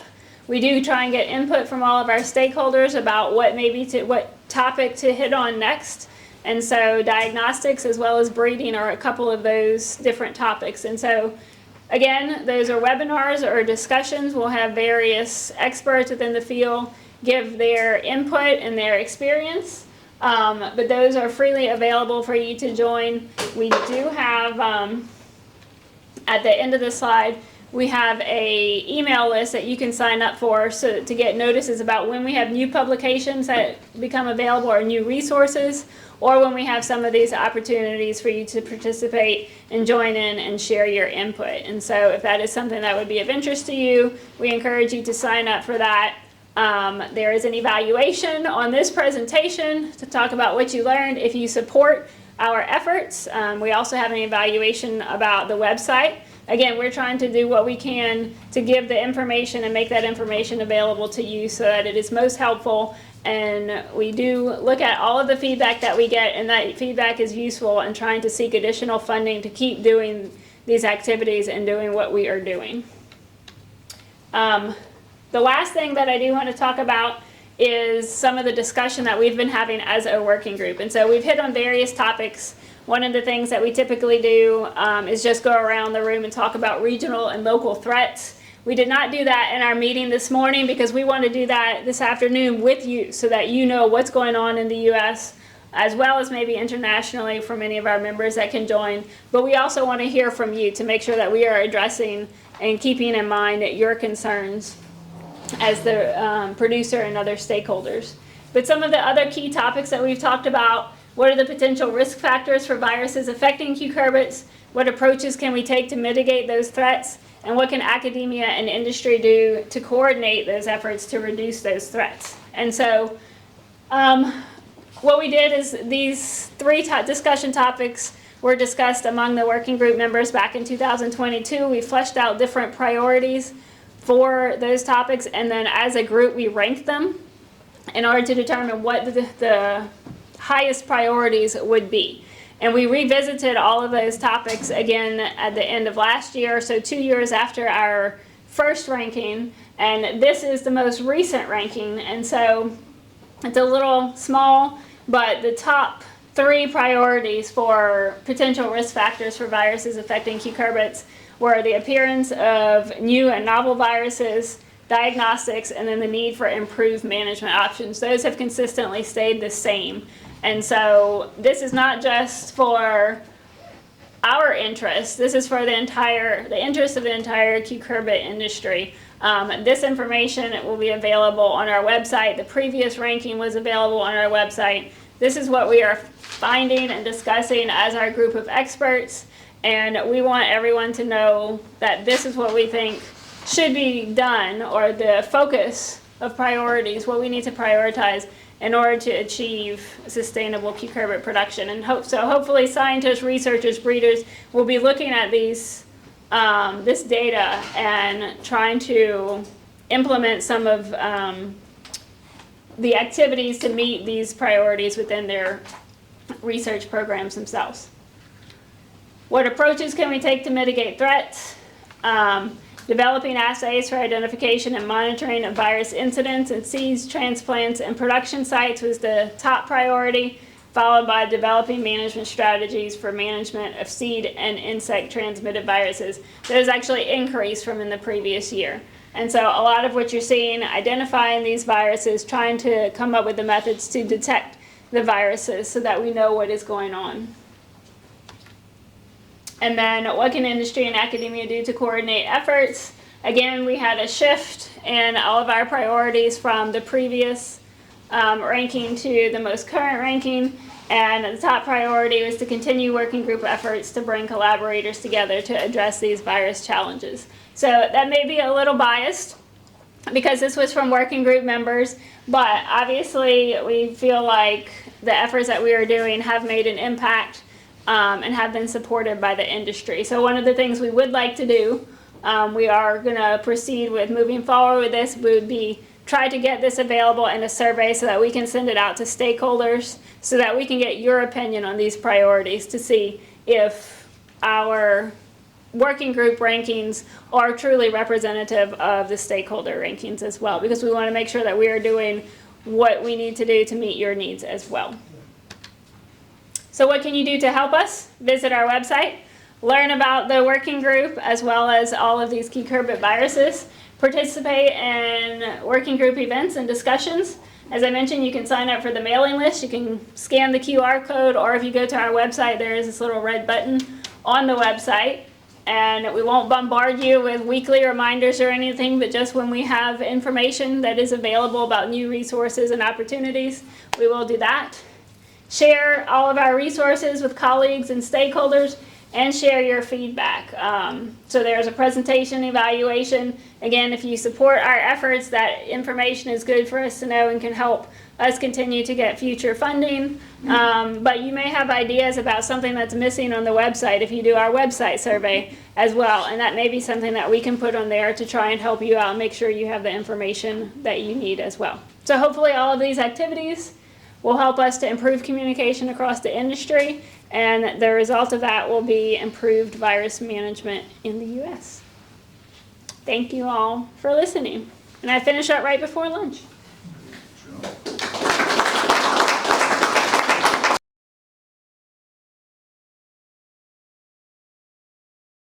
So good afternoon, everyone. My name is Arun Babu. I'm a UC Cooperative Extension Entomology Advisor for the Imperial County. We have here with Anna Pastrana, UC Cooperative Extension, a plant pathologist for Imperial County, Riverside, as well as San Diego counties. So in the first part of these presentations, I will quickly go through a little bit of background information about the whiteflies viral disease management in melon in low desert and low desert cropping systems.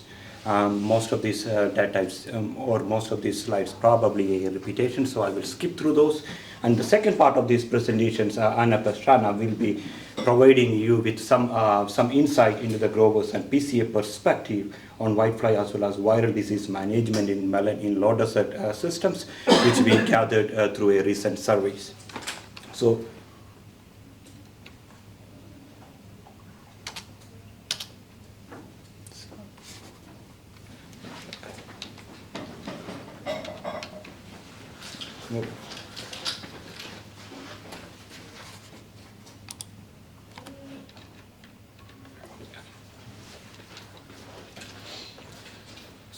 we all know that this is whiteflies are one of the most important insects pests, not just here in our cases, but in the global scale. It's belong to the family order. It's belong to the order Hemipterans, so it's more closely related to our aphids or sting bugs or plant bug rather than the true flies, though its name suggests whiteflies. And all the whiteflies are under the family Alirodidae. There are more than 1,500 accepted species. However, in Imperial Valley and other low desert agriculture systems like ours, sweet potato whitefly, Bemisia tabaci, is a major concern, though we have some other species that are mildly agriculturally relevant. But sweet potato whitefly, Bemisia tabaci, is a major concern. So it's a species complex. Bemisia tabaci is a species complex that containing several genetically different but morphologically indistinguishable populations called biotypes.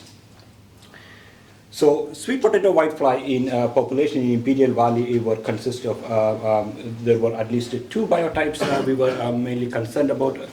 One was New World whitefly. This was the indigenous whitefly biotypes in our area in the United States.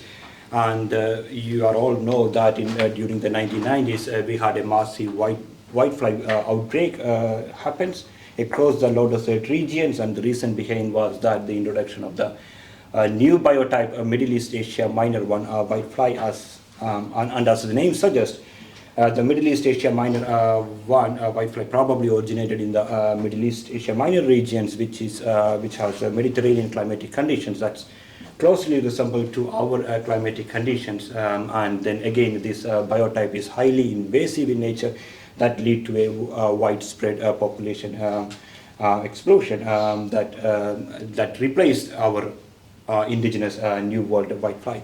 And now the Middle East Asia Minor 1 is the major or the only biotype in our regions.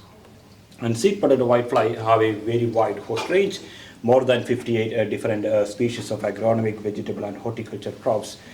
They can feed here in the valley or in the low desert systems.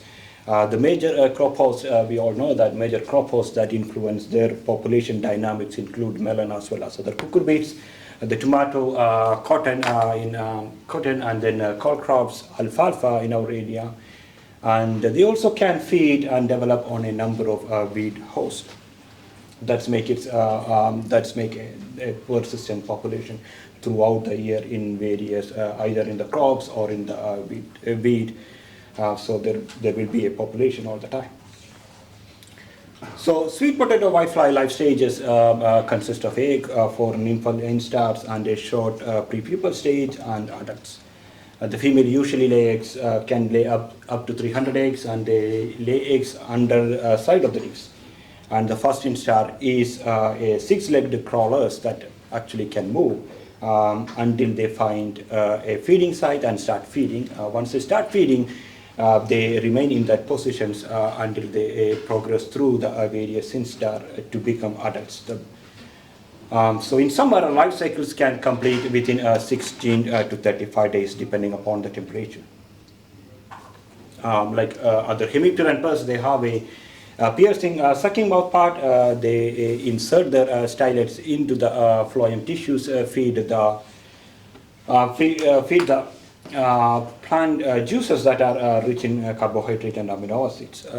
So they remove a lot of plant liquid from the plants, and they consume they concentrate the carbohydrates and amino acid in the liquid.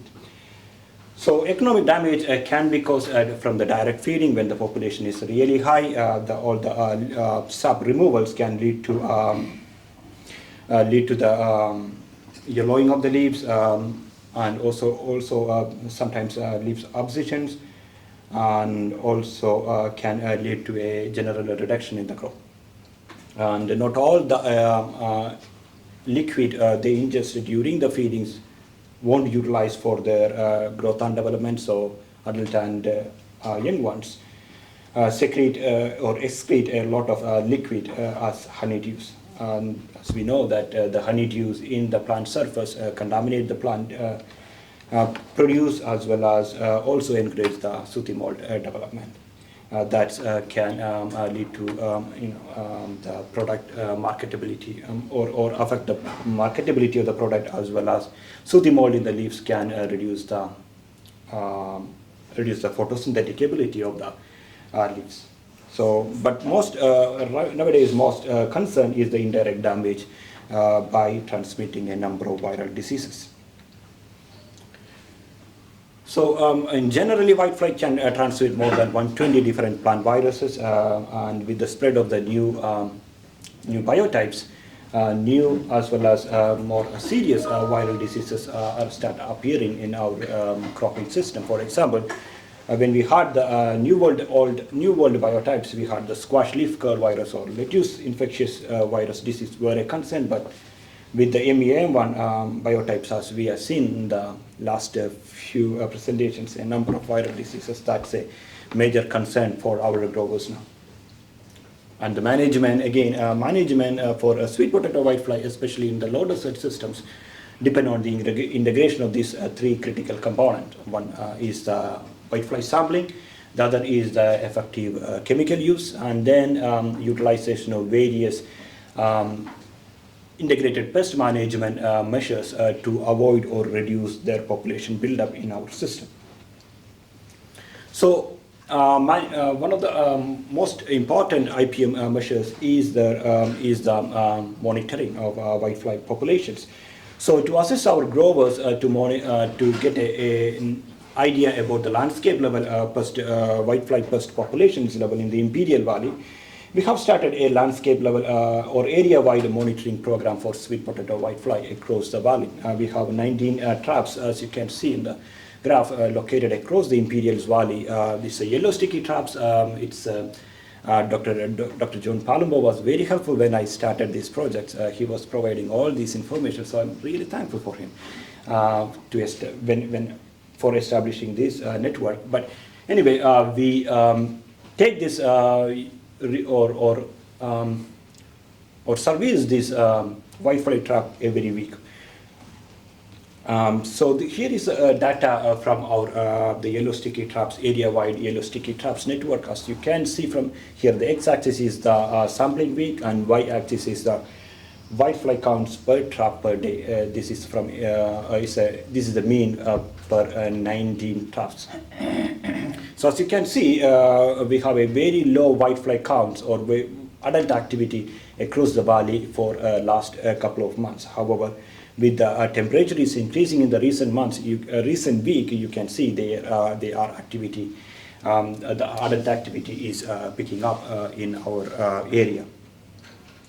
So to make this data more useful as well as interactive, and also to visualize this data for our growers, we recently published an interactive app with the help of This is an app created with the help of Dr. Benjamin Lee, CDFA scientist. This is a snapshot of that app from the last week counts, whitefly counts. As you can see, where the whitefly count, we are seeing higher whitefly count in the Imperial Valley, as well as you can see from here, their population across the various month. And also this is a plug and play. You can actually move the graphs and look at how the population change over time, as well as can see, you can hover over these particular Wi-Fi trap locations to see the numbers. This is not just about the whiteflies, we have other pests too, western flower thrips. We are also monitoring aphids, leaf miners, as well as flea beetles, etc. And probably this is an evolving project, so we will be, in future we will be adding more insects into our network, especially beta armyworm or corn earworm or fall armyworm, diamondback moth, etc. So where you can access this data, all these whitefly monitoring trap network data will be published every bi-weekly interval in a UCC Imperial County entomology webpage. You can see the last one was on 6th June.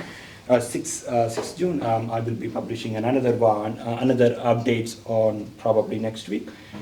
And again, for the link to that particular website also, or app can also access through UCC Imperial County Entomology webpage. We have dedicated a page where the growers can access those informations.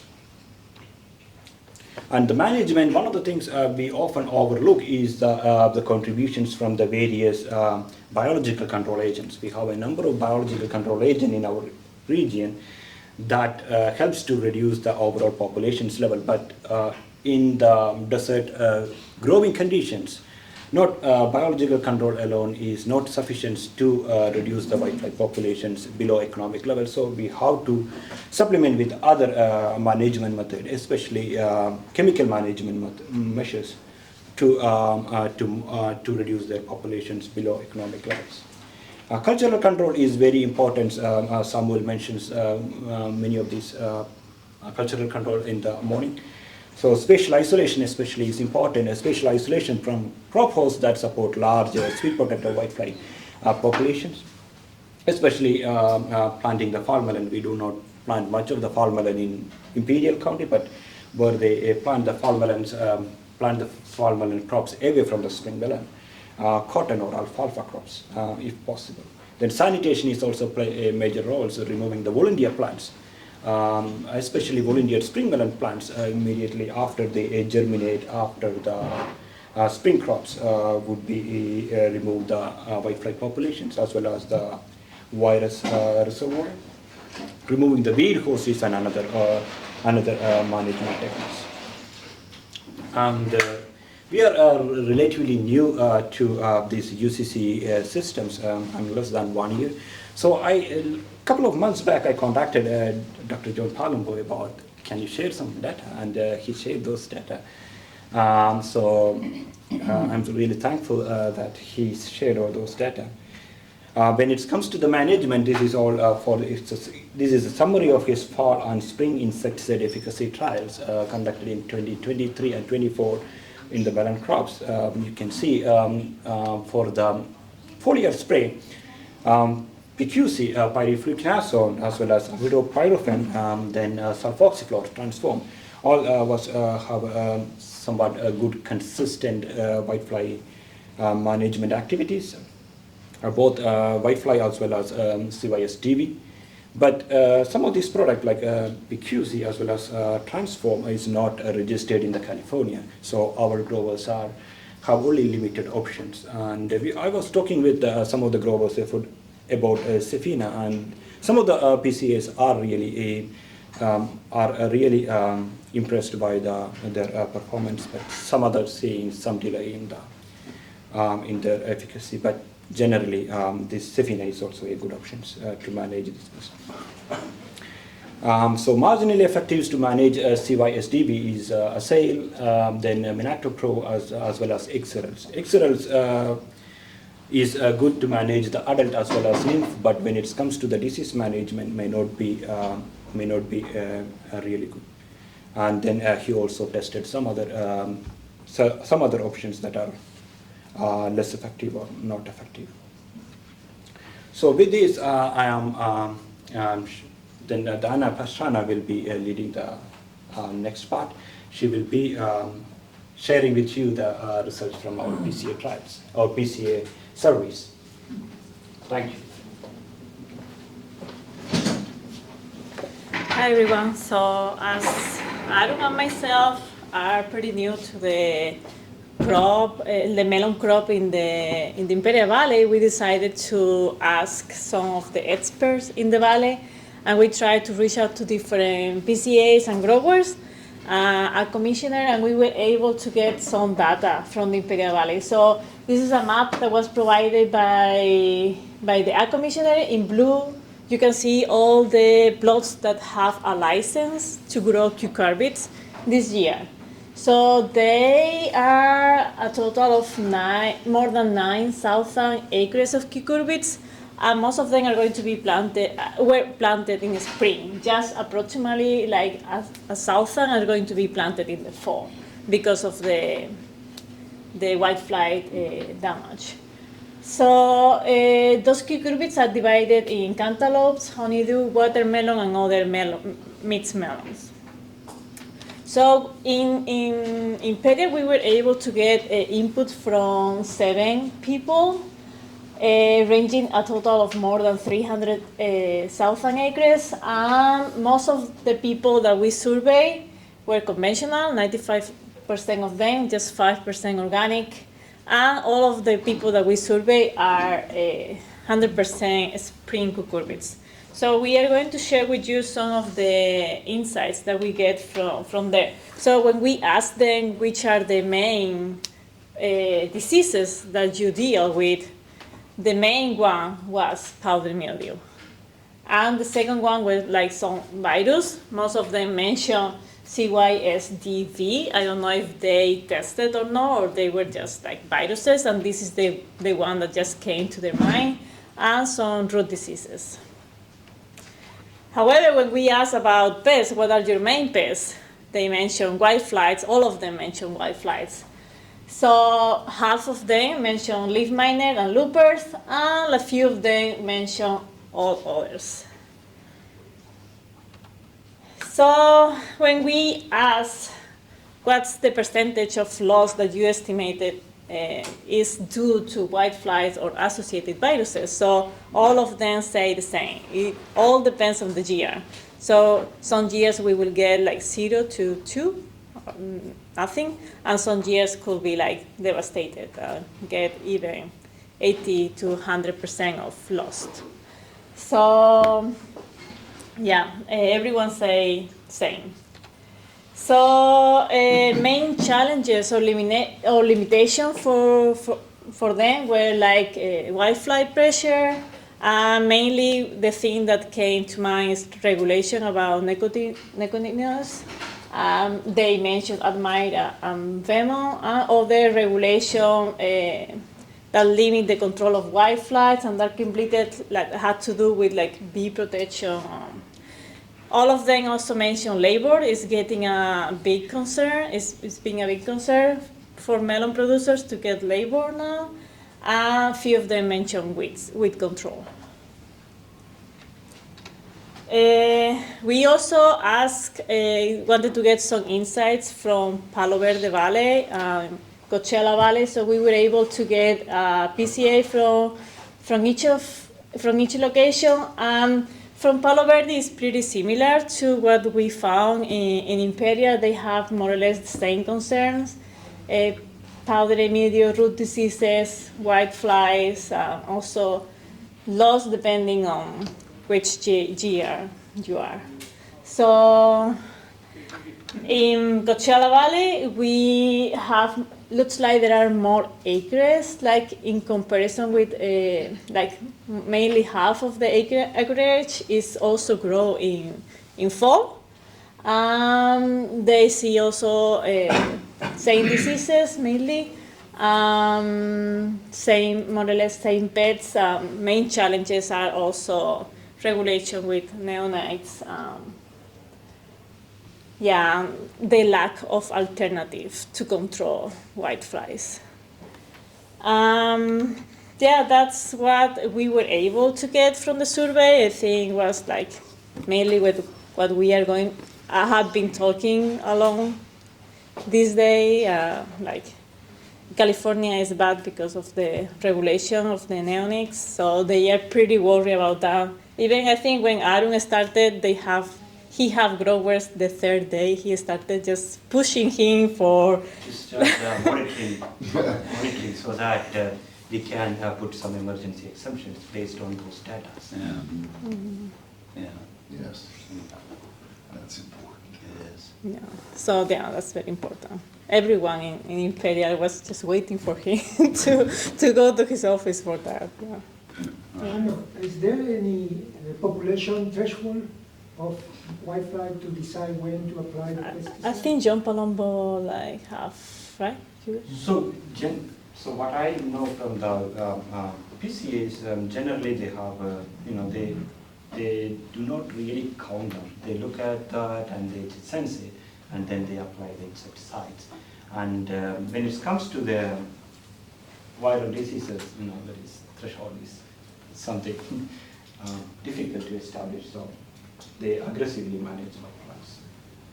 I would say it's in your gut. How well will you sleep tonight if you don't spray? Okay, yeah. Well, All right, this is- Yeah, I don't know if you have any. This pesticide that is not allowed to use, like a neonic. Yeah. It's also the same thing in tomato, that you cannot apply at the flowering, right? In this After case, in flowering. cucumber, you cannot apply any part No, of it's that? after flowering. After It's- flowering was- Yeah, it's a contrived, kind of confusing regulation, really, because you can use dinotephuron through the drip is allowed, season long, but that's the, Season long. yes, but that's the only one. And then, yeah, clothanidin, not at all, right? And so yeah, it's, yeah, there are some complexities to it, and as confusing as it is in melons, it's less confusing in melons than it is in tomatoes. But because the one that you say is like through the drip irrigation, Yeah, through Yeah. subsurface drip. maybe by furrow they don't allow. Okay. Yeah, I think I most don't of think them so. grow. Well, it would be a soil application, so you could shank it in. Okay. Okay. There is an overall reduction in the whatever quantity you can apply within a season. It's almost, when it comes to imidacloprid, it's almost 50% reduction, I believe. And the dinotephuron probably 30%, if I Yeah. remember correctly. So there is a huge reduction. Then there is a lot of restrictions too when you can apply, especially when they flower. And then there is be pollinators. It's all about the pollinators.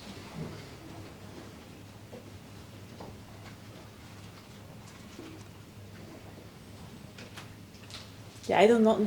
You work in the like with the DBR or something like that? Yeah, I mean, I was pulled into it the same way he was, in that, Okay. the clientele are concerned with us, it's something other than whitefly, but the same. If we can justify an emergency exemption, it potentially saves the industry when we don't have other options, right? And we are in that situation in our area with tomatoes.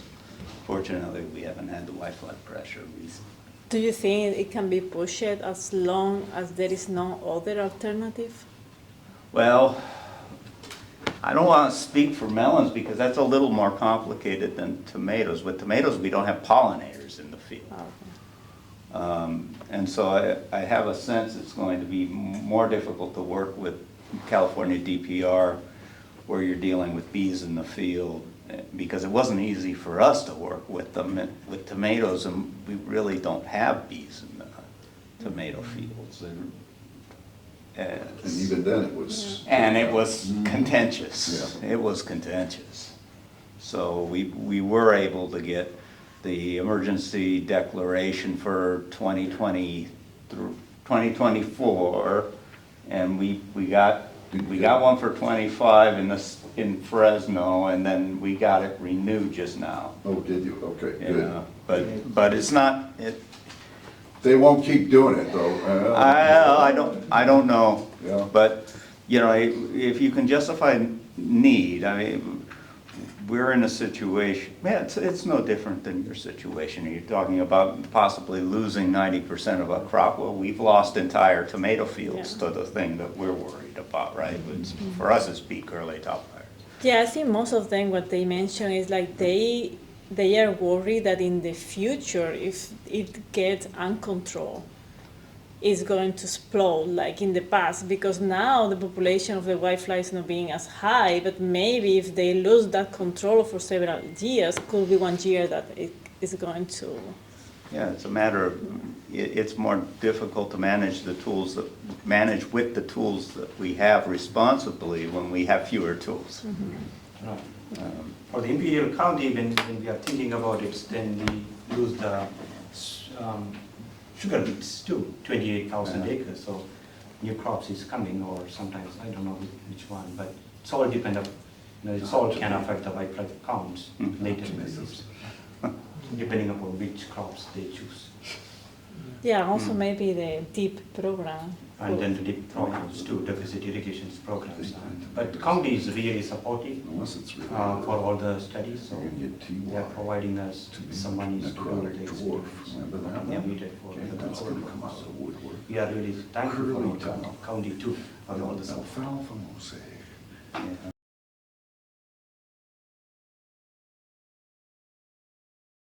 I'm the vegetable crops advisor for University of California, working out of Fresno County, I also handle Kings and Tulare, where we produce a great deal of primarily cantaloupe. We lead the state in cantaloupe production, and we have a substantial acreage of watermelon, which has been increasing. And I'm going to cover I'm going to talk about some of the things that have already been covered, but specific to our area, as there are a few subtle differences in terms of what the challenges are. There it is. And we have sweet potato whitefly in the central San Joaquin Valley too, but it's not the only one we have. And it usually, so our season stretches from about April through, and we're still planting through at least into early to mid-July, depending upon the year. And the early planted fields never have problems with whitefly. Typically, it will come in, even in recent years, it's been becoming an issue sometime in July, usually.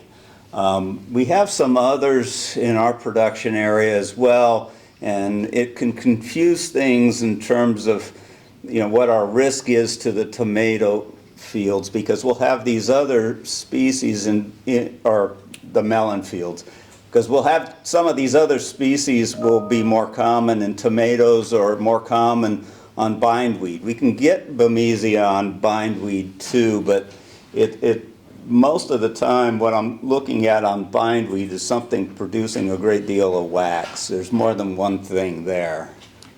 And you know, in 2017, now it's not so clear on the photo, but we had levels of whitefly that were just like you would see down here, where it was direct feeding damage. It was just taking the field out.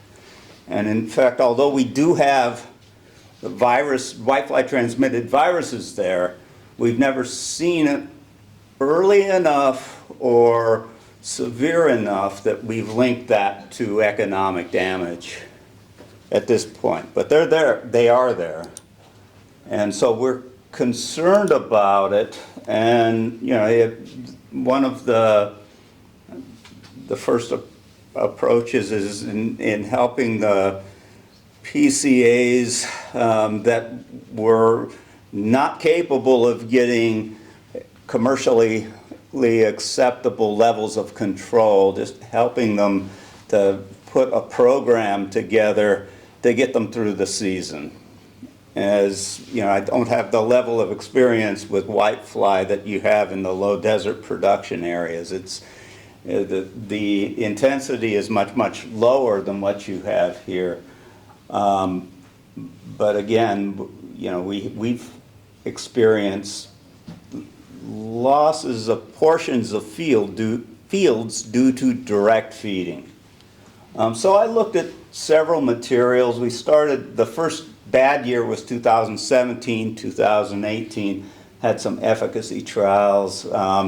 Followed that up in 21, and we looked at several materials, many of the same types of materials that were discussed earlier from John's trials. But what I'm looking at, I was counting nymphs. You're looking even for viral, the impact on virus, and so there's some differences there in terms of what we're trying to accomplish with the insecticide applications.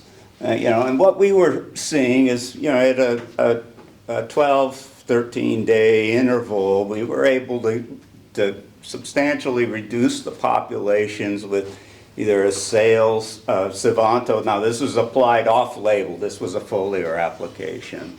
The PQZ, of course, we don't have that commercially, but at that point we thought we might get it in California. And Exaril also significantly reduced the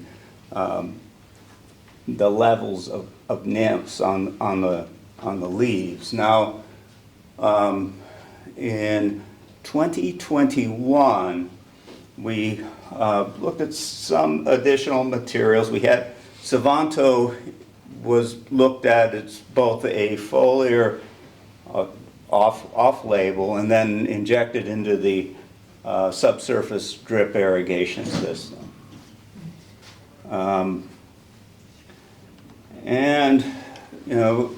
So again, we had these same materials significantly reduce our population densities on the leaves, although when we were looking at remember too, with these treatments, we had the irrigation application of Sivanto was only it was at a high label rate, the 28 fluid ounce rate, and it was only on August 4th. So that material, it helped us for, it helped us for a period of time, but didn't last the season, where we had a reduction in the number of nymphs as compared to the untreated control, but it didn't last a month. And so, and then followed that up in 2022 looking at programs where I'm combining the use of a drip applied materials and then looking at foliar applications over the top of that. And so this is what we were looking at. We had Sivanto applied once in the season at the high label rate, and then we split that in half. It had 2 applications. Admire was, we still can use that before bloom, although at this point we weren't worried about the restrictions on neonicotinoids. And then, of course, the untreated control, and then there was a program over the top of that. And you know, there was a great deal of variability this season, and so it didn't, while there are numerical differences, they didn't separate out. You know, it looked like the control was at least numerically higher, it wasn't statistically significant.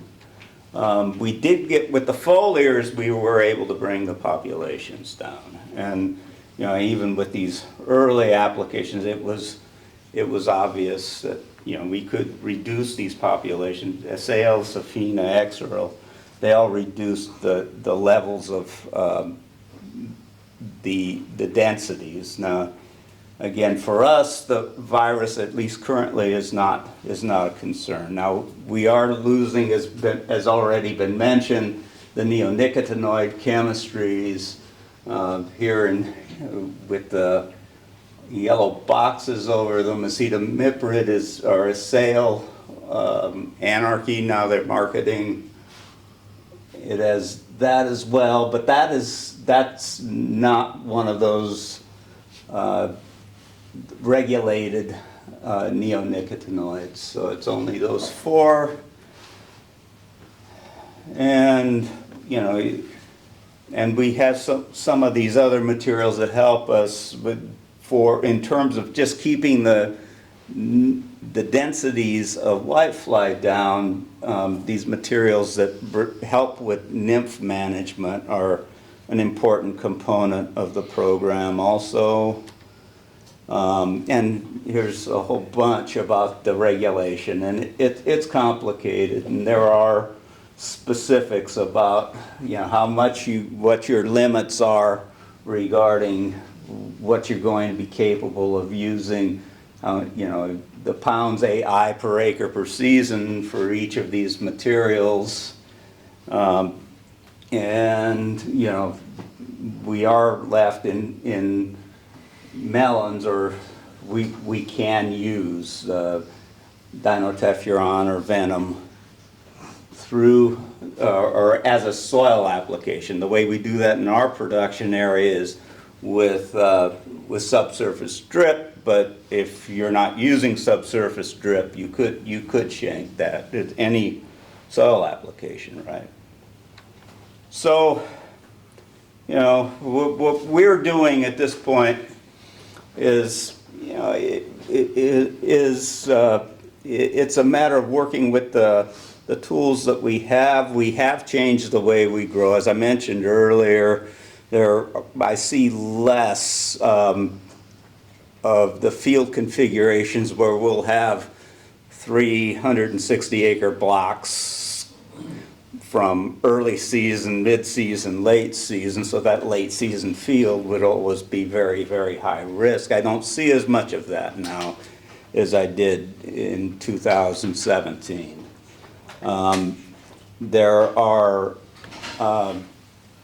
you know, we do need insecticides in most seasons recently to manage whitefly in some areas. It's not everywhere. Part of our program typically does start with an injection of either a neonicotinoid or Savanto through the berry drip, and, you know, rotations of foliar materials is part of the program too, and particularly later season. And if there are any questions, this is my contact information. And I'd like to thank for the support, and I am a member of this working group as well. Are there any questions? If there's time. Yes?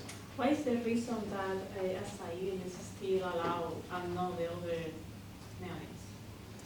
Like the way it functions is different? The acetamiprid? Yeah. Yeah, and so it's a different group within the neonicotinoids, and there's a thought that it's less toxic to bees. It's also less effective?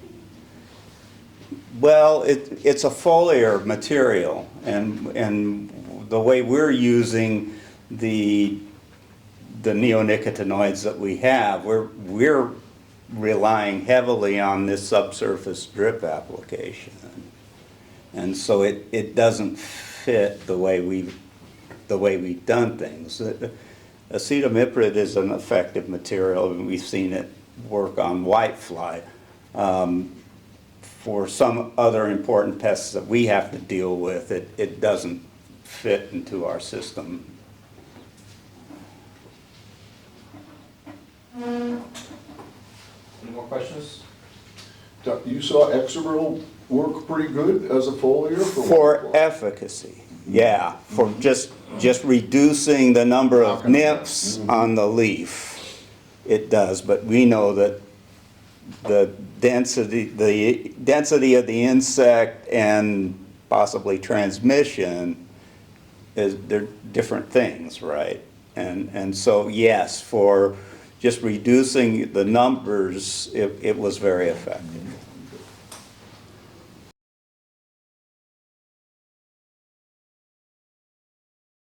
Some of this has already been mentioned by some of the previous speakers, so.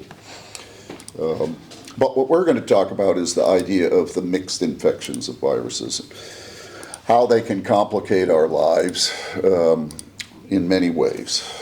Okay, great, thank you. Okay, so that's what we're going to talk about, some of the challenges posed by mixed infections, and we've been talking about that already. So just quickly, thank you for the distinguished professor. So yes, I'm a distinguished professor at the University of California, Davis, which means I've been there a long time, and hopefully I'm fairly good at what I do. So I'm a plant pathologist, I work on plant viruses, I also work on seed-transmitted pathogens, and I've been a faculty member since 1990, so I've been around for a while, and I've been very thankful to work in California, because there's so many things to work on and so many opportunities. It's been a great run for me, and working with people like Tom and Bill and everybody else has really been a pleasure in my career. All right, so we've already talked a lot about viruses, so I won't go on and talk about them more, but who knows what this HPAI is? So these red ones are viruses that have been in the news lately in humans or animals. Who knows what HPAI is? Why were the egg prices high? Avian flu. Yes. So HP, highly pathogenic artificial intelligence. No, highly pathogenic avian influenza, okay? Which is why the egg prices went up, okay? Which it also happens to infect milk cows too. So anyway, okay. So we've already talked about what viruses are. You know, they hijack the plant's metabolic system to make more virus nucleic acids and proteins, and in doing so they make those leaves look, those cucurbit leaves, watermelon leaves look very sick, and they can even affect the fruit, and obviously nobody's going to be buying that fruit in the market. So these can be very serious problems. Now, it's bad enough when you have to deal with one virus, okay? And we've already heard about a number of them here by themselves that are really bad. But in nature, as we've heard, it's very common to find these things in mixed infections, okay? Especially in cucurbits, it so happens, all right? And this is particularly driven by these insect vectors that we've been talking about. Okay, whiteflies, of course, and aphids. And they love cucurbits. Okay, I don't know if you asked them that they would be their favorite hosts, but they'd be right up there, you know, with their top hosts. So you've got both of them loving cucurbits, and then you have this long list of viruses that I'll show you in 1 minute that are either vectored by aphids or thrips.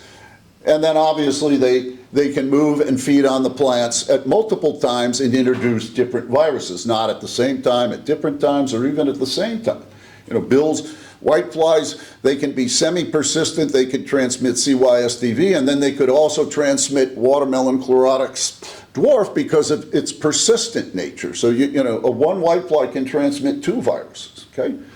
All right, now I like to talk about the viruses as being mosaic or yellows viruses, okay? So the mosaic viruses make the nice, beautiful, dark patches of light and dark green. They're often mechanically transmissible. Aphids transmit them in a non-persistent manner. The yellows viruses tend to be transmitted more by whiteflies. They are persistent viruses, okay, or semi-persistent. And they can be extremely bad. So we'll be talking about both of them. They have different modes of transmission, so that complicates their biology. So we have to understand all that. They obviously make identification more complicated, as we talked about already today. Okay? And importantly, they can overcome innate immunity. So we talked about RNAi, RNA interference, okay? And that is the innate immunity system of the plant that allows it to attack foreign nucleic acids, transposable elements, but most importantly, viruses, okay? So for example, why cucurbit leaf crumple didn't become an important problem down here when it showed up in 1999 and 2000 was because melons and watermelons recover. So this was amazing. Tom and I, when we first saw it, we'd go out and the melons, what was that variety? Top mark. And it would show this beautiful crumpling. Okay, sorry, I'm a plant pathologist, I'm a virologist, so for me, that turns me on. And then we would come back and look, and all of a sudden the leaves started to look normal, okay? And they grew out of it, and the fields ended up yielding. And then it happened in watermelon and also in melon, okay? And so crumple never turned out to be a problem here. Now, if you co-inoculate a plant with cucurbit leaf crumple and cucumber mosaic, however, the cucumber mosaic has a suppressor of silencing, and it prevents that silencing of crumple, and you see a double infection of cucumber mosaic and crumple even more severe than either one alone. So this mixed infection can sabotage a very nice level of resistance in a plant because of the mixed infection, okay? It can also overcome host gene resistance too. So Kishore may have bred a very beautiful variety that's resistant to CYSDV, but then watermelon chlorotic stunt comes in, that resistance isn't going to work against it, and all that work on CYSDV, now Kishore has to go back to his team and say, I need resistance for watermelon chlorotic stunt virus.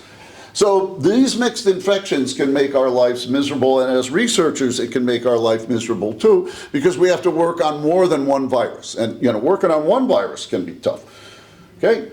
Now, this is the list. So in the top part of the list, you can see all these aphid-transmitted viruses. These are all RNA viruses, okay, that can potentially be transmitted by aphids and infect cucurbits in California. Most of these were not introduced, although we think KBIV was probably introduced at some point. Now, if you look below, you see all these whitefly transmitted guys. The apomovirus, the squash vein yellowing, the claustroviruses Bill's talked about, CYSDV and CCYV, and then the Gemini viruses, leaf crumple, squash leaf curl that Femi talked about, and then of course watermelon chlorotic stunt we've been talking about a lot. So look at all these viruses. And of course we know aphids and whiteflies love cucurbits, so you can see how easily mixed infections could be occurring, okay? Because of course the insects will be present on the same plants too in certain situations. So here's just a few examples of important mixed infections. Florida is a place that gets a lot of mixed infections because of the reasons we've talked about, because it's warm all the time and there's plenty of vectors. And so we can see, potivirus like papaya ring spot. They have squash vein yellowing in Florida, their own strain. CYSDV got introduced there, and they got cucurbit leaf crumple virus, which does very well in Florida, as Bill was mentioning, okay? Because they grow a lot more squash. That cucurbit leaf crumple loves squash. There's no recovery in squash to cucurbit leaf crumple, okay? And then it's there all year round. Plus they grow green beans, and crumple loves green beans, okay? So that virus has become a very important virus in Florida, whereas for us, it didn't turn out. So again, we've talked about this regional differences, all right? California, we saw early on when both of these viruses were induced, CYSDV and cucurbit leaf crumple would make a mixed infection. It was really cool too, because the top part would get the CYSDV type symptoms and the bottom would have the crumple. So you had a plant like half crumple on the bottom and half CYSDV on the top. although crumple now we don't see it as much. Of course, the two viruses that Bill has characterized and identified here in California and other places, they are commonly found in mixed infection, as Bill was mentioning. And then we've also found squash vein yellowing in California in mixed infection with watermelon mosaic and ZYMV2. So, you know, anywhere you go where there are cucurbits, you know, you can find, and we've heard about the watermelon leaf crinkle viruses being associated with mixed infections too. Not only in the U.S., the Middle East had an interesting situation of a mixed infection when squash leaf curl was introduced into the Middle East, into countries like Egypt, Israel, Lebanon, and so on. And it established mixed infections with watermelon chlorotic stunt, which appeared there and was first discovered there. And you get this synergistic interaction where the disease symptoms are much more serious when the two viruses co-infect. So that's called a synergistic interaction, when they co-infect and they cause more severe symptoms than either of the viruses alone. So now I want to talk about a mixed infection that Tom and I, Tomas Melgarejo, Dr. Tomas Melgarejo is an outstanding project scientist in my lab, who I'm very fortunate to have still working in my lab, because I don't work in the lab anymore. I depend on my people here to do all the work in the lab. So, and then Tom called us down to look at this melon field in Mendota, wasn't it, Tom? There was one in Mendota, one in Fireball. Okay. So the foliage had kind of mosaic and yellowing, but not every single plant had it. Some did. But the notable thing was the fruit looked okay, and then when you cut the fruit open, you notice there was this internal discoloration in the fruit. You can really see it here, okay? And this is obviously a serious problem, okay? Because this was a total loss, that field, right? And so we used our handy-dandy immunostrips, okay? And, you know, that told us that there was potyvirus in there, and it told us that there was cucumber mosaic, okay? Because there's immunostrips available for those. But that didn't explain the yellowing symptoms, okay? So we went and turned to, and as Bill was saying, okay, when you have a situation where you're seeing these yellow symptoms, you're not convinced that the two viruses you've detected with the immunostrips are the only thing there. So we went to high throughput sequencing. Okay, and we ran a number of these samples through high throughput sequencing, and I won't go through a lot of the details of it, but we found our potyviruses, watermelon mosaic and ZYMV. We found our CMV, okay, but we also found KBIV, cucurbit aphid-borne yellows virus. I'll just call it affectionately called KBIV, okay? Now this is an aphid-transmitted virus, but it's a yellows virus, and it is persistently transmitted in the aphid, okay? And we had never really thought of KBIV as being a big player in melons, and it's not actually, but in this particular situation, it was looking quite serious, okay? And we were obviously worried if we were going to see this much more, and the answer to that is that we didn't after 2020. We haven't seen this situation again, but it gave us a clear idea that we were dealing with a mixed infection of two potyviruses, ZYMV and watermelon mosaic, one QQMO virus, CMV, which is also aphid transmitted, and KBIV. So it's 4 aphid transmitted viruses in this complex, and you can see what it was doing in these fruits. So we were very interested in what was going on. So the way you look at this and you do these experiments is, you do the two viruses individually, and then you co-inoculate them together, and you look at the symptoms. So you can see here on the mock, you can see watermelon mosaic in the beginning is fairly mild, okay, in melon, these are melons, okay, and cucumber mosaic, especially early, cucumber mosaic's very aggressive early, and then it kind of backs off a little. And then when you co-inoculate them together, you can see that the symptoms are more severe when both viruses are infecting, okay? And so, we don't know exactly how they're interacting with each other in the mixed infection, but we can clearly see that the symptoms are more severe. Okay, so then we wanted to add the other aphid transmitted virus in that's mechanically transmissible, because these are mechanically the potyviruses and CMV, you can just make sap and rub inoculate the leaves, which is very nice. But KBIV, the yellows one, You cannot mechanically transmit the yellows viruses, so that makes it much more harder. Okay? But we thought we could easily get ZYMV, but as you heard about from Bill, we had to tease ZYMV away from WMV, because every time we got an isolate with ZYMV, right, Iga? Iga's my master's student, he worked on it. There was WMV, and we couldn't get rid of that pesky WMV until we ran it through a number of plants, which I won't go through with you, Tomas.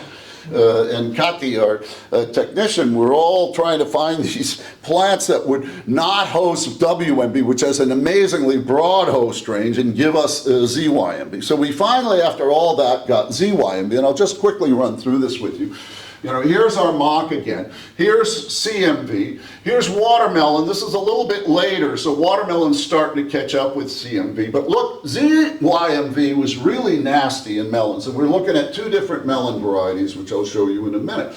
Okay, and then here's our mixed infection of CMV and WMV. Here's our mixed infection of CMV and ZY. So anytime you have ZY, you're seeing a lot more severe symptoms, okay? Even WMV and ZY, and then the 3 together really hammered the plants, okay? So you're really seeing, well, these mixed infections just make the symptoms much, much more severe on these poor melons, okay? And these are the disease ratings that you can do, and I'm not going to go through all of these. We did it at 3 different time points, okay? And you can see here CMV, I told you it starts out real early, then it kind of slows down. WMV picks up. These are the individual, but here's ZYMV, much more. This is the 4.0 is the top most severe rating, okay? But then you see these mixed infections getting on real fast, starting to show symptoms much earlier, and then getting up into 4s, okay? And this particular variety is a little more susceptible than this one, but they kind of are similar. And you see the same pattern here, especially when you have the 3 together. They're really bad. And pretty much we saw similar symptoms when you weigh the biomass of the plants. So you can see that, you know, you see a significant reduction in the biomass of the plant with these mixed infections, particularly the 3 together, but all these mixed ones with ZYMV, you know, really nasty symptoms. So that's what we're dealing with, these mixed infections, and, you know, if they get established and more prevalent, we can be dealing with significant losses. So we also want to kind of understand how the viruses then interact with each other over time. So Iga, my master's student, has established 3 different time points, 2 at the vegetative stage, 2 during flowering, and 2 during fruit production, which we're finding growing fruits in the greenhouse to be a bit challenging. And then we would take samples from those and develop qPCR, which allows us to quantify how much of these different viruses are in the plants, either alone or in mixed infections. And I'm just going to show you, we've got the qPCR working now, and you can kind of see here, these are just individual viruses right now. We have 4 different stations, the 2 vegetative, the 2 flowering, and this is the concentration of the virus, okay, that's in here.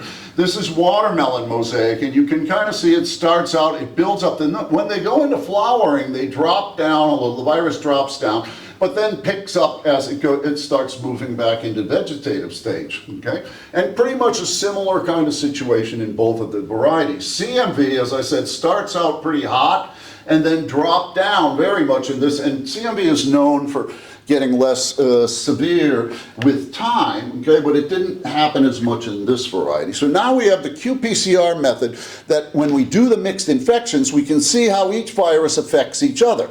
Does it allow it to make higher concentrations in the presence of the other virus than it would if it would be alone? And this will give us insight into the mechanisms that are involved in this mixed infection. And then the last thing is we wanted to add KBIV in because that was the 4th virus, right? But that one is a real challenge to work on for the reasons that I mentioned. It's a persistent virus, it's not sap transmissible, it's phloem limited. So, and I also needed a place to find KBIV. Well, for many years, when I had a young daughter, we used to go to this pumpkin patch all the time. It was her favorite place because they had little animals you could pet. While she was petting those little animals, I would always walk out and look, this pumpkin patch would plant some pumpkins, right? But they wouldn't plant to those plants to make pumpkins, right? Because they couldn't grow them there, and you'll see why. So they'll bring in pumpkins from San Joaquin in big crates and put them out there, right? And then at least there's a few pumpkins there to make it look like there was a plant. But none of those pumpkins came from that plant, those plants, right? Because look at them, they're bright yellow. Okay, so that was many years ago, and of course, while my daughter's petting those animals, I'm going and looking at those yellow melons. And I'm like, what is that? That symptom. And all the immunostrips didn't work, of course, because it's a yellow type virus, okay? And then finally, I don't know who had the idea to check for KBIV, but because Carrie was working on it, and we started to think more about KBIV, and Tomas made some primers, and bingo, there it is, okay?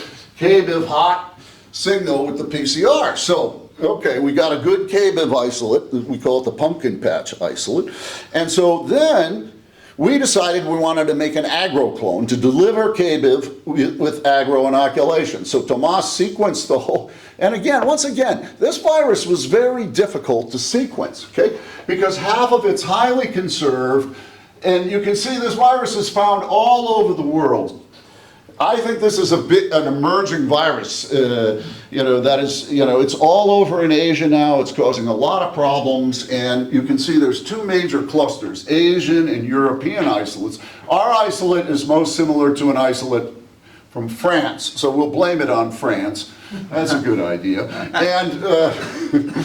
And then down here, you can see the Asian group, but we also have some US isolates in the Asian group. So clearly we've introduced KBIV a number of times. But we couldn't amplify this 3' and because these deep valleys here tell you there's a lot of sequence divergence in the virus.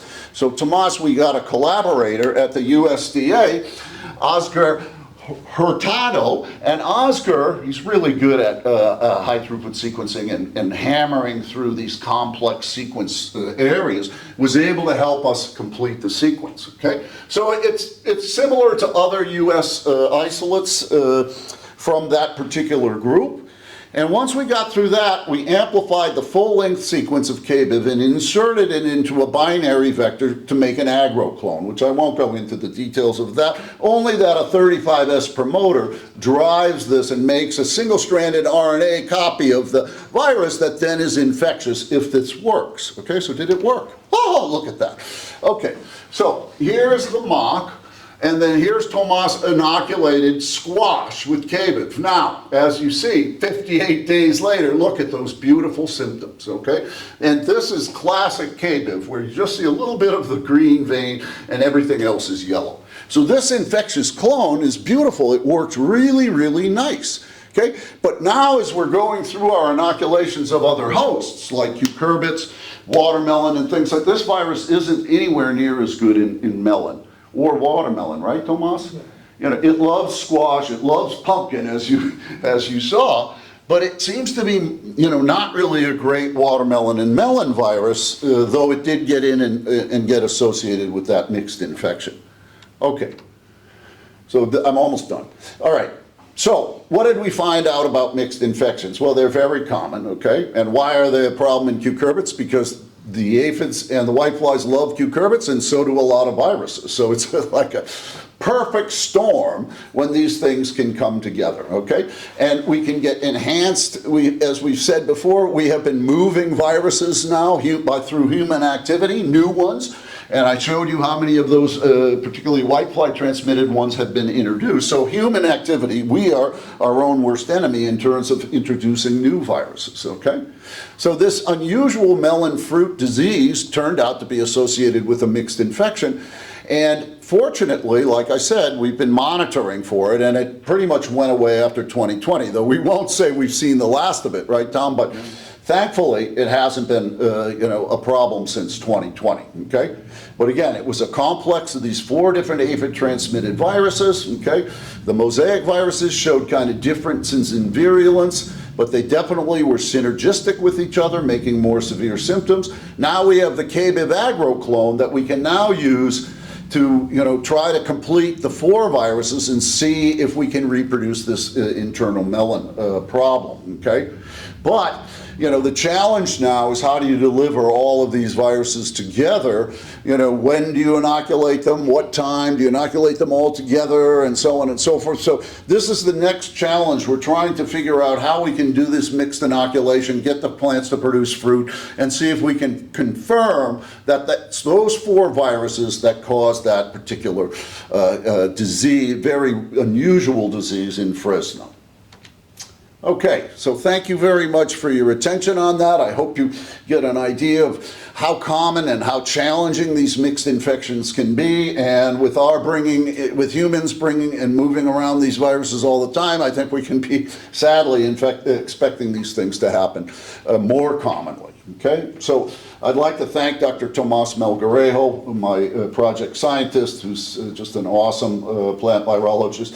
Dr. Maria Rojas helped do the ratings because she has a great eye for ratings. Margaret Kati Cespedes is our technician who's done a lot of great work, and Yiga Chen, my master's student here, Bill Wintermantle, Tom Torini, okay, and all the California melon growers and the California Melon Board who supported this research. I just want to acknowledge their help. So if I can answer any questions. Oh, I forgot. Oh, do I have 1 more minute?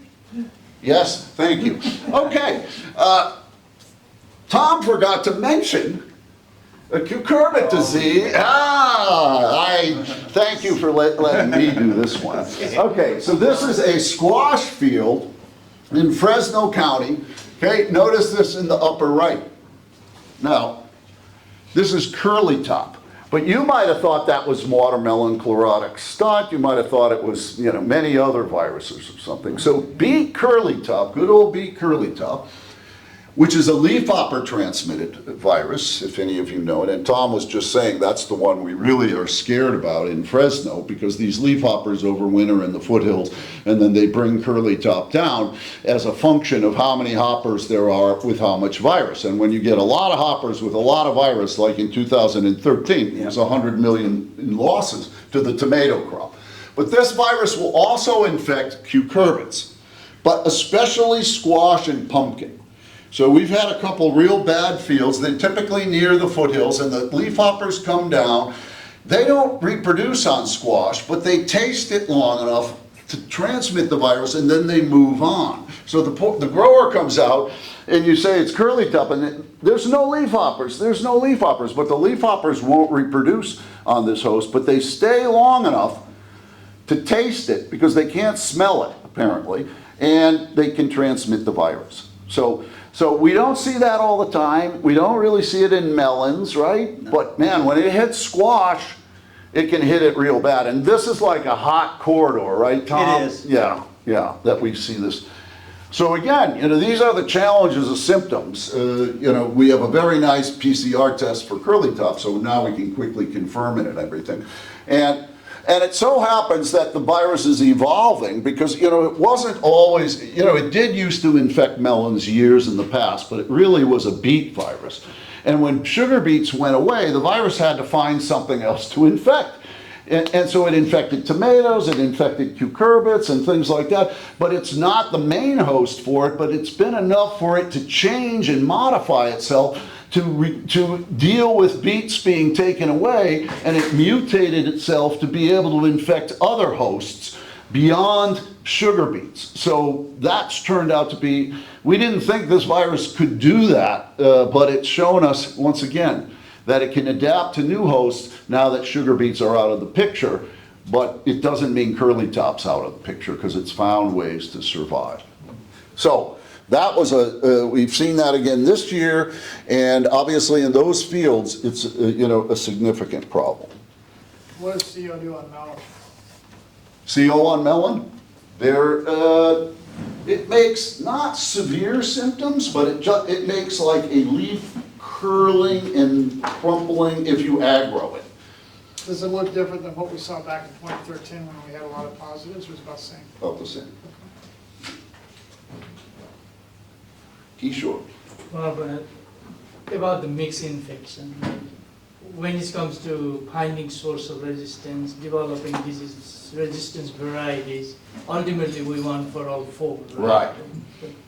Then I was thinking, how do we develop, say, finding source of resistance, the early screening, would you suggest that we combine all the virus from the very beginning when we start looking for source of resistance? Or do we screening with individual virus, find source of resistance, understand the genetics, because it may be different, then gradually combine those? Personally, I like the latter approach for the reasons you just said. I think mass screening against multiple viruses, you could lose things and you might have a harder time even finding something. But, you know, it might not be a bad idea to give it a shot, but I would keep working. Yes, unfortunately, you know, and, but yeah, we think about that ourselves too. What's the best way to do it? Because we know that the situation you're in. And, but I still think finding good, robust resistance to one and then trying to, and understanding the genetics and then crossing it into maybe one that has another resistance and starting to try a pyramid. Now, I told you before, and I'll say it just one more time, I love the RNAi method where you had the 4 stem loops, okay? So you'd make a stem loop to watermelon mosaic, a stem loop to zucchini yellow, a stem loop to CMV, and a stem loop to KBIV, and then you would make a transgenic and see if that would silence all 4 of them, okay? That would be a good experiment to do too. So, but that's the challenge of trying to breed or find a variety that will be resistant to all of these viruses, and ideally not in 20 years, right? Because that's the other thing, you know. So I'm curious, so back when we saw this thing in 2020, it was more than one variety, right?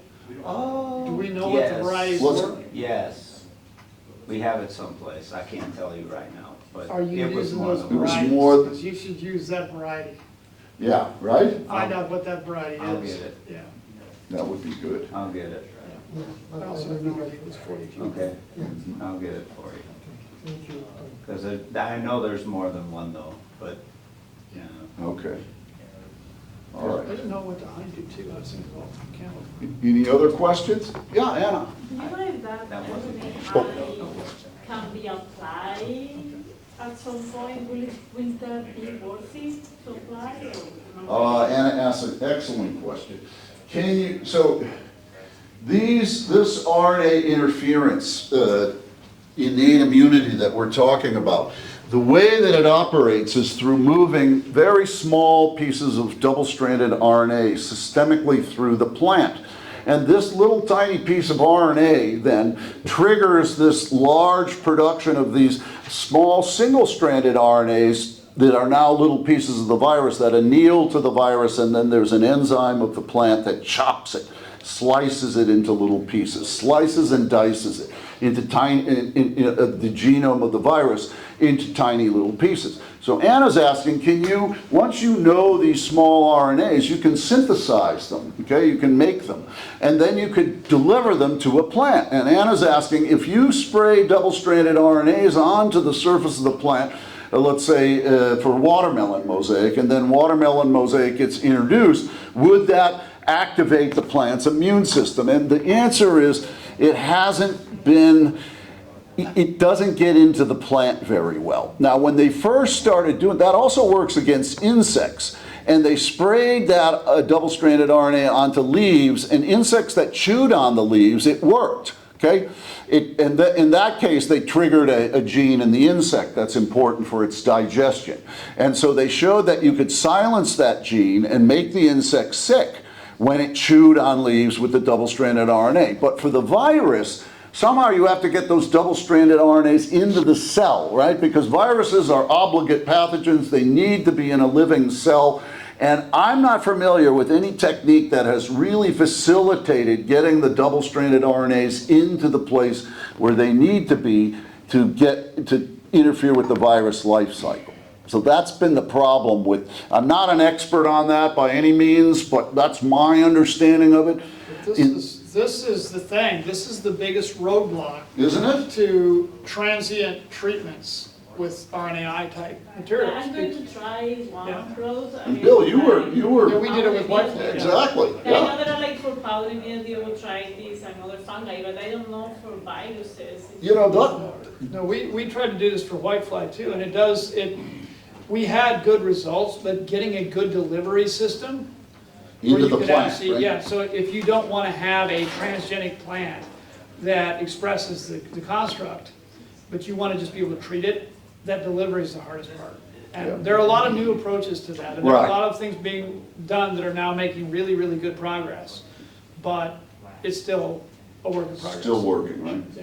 Excellent question, though, yeah. If it is for insect, you can feed through artificial diet from research point of view to understand if it has a function also. Yes. Mhm. So we'll hope that new technologies are developed for delivery of these, because I think that would be a very, very attractive method. Now, maybe the fungi, that you could exogenately apply it and it could be uptaken, or make a liposome or something that delivers it in, Because the message, the mRNA vaccine for COVID, was delivered in a liposome, right? And so if you could somehow put those double-stranded RNAs in some liposome that would fuse, but you've got the cell wall of the plant, which is, the challenge, right? So these are all the challenges that Bill's talking about trying to deliver these things. And I'm hoping, some new technologies make it more efficient. But it's a promising technology, no question about it.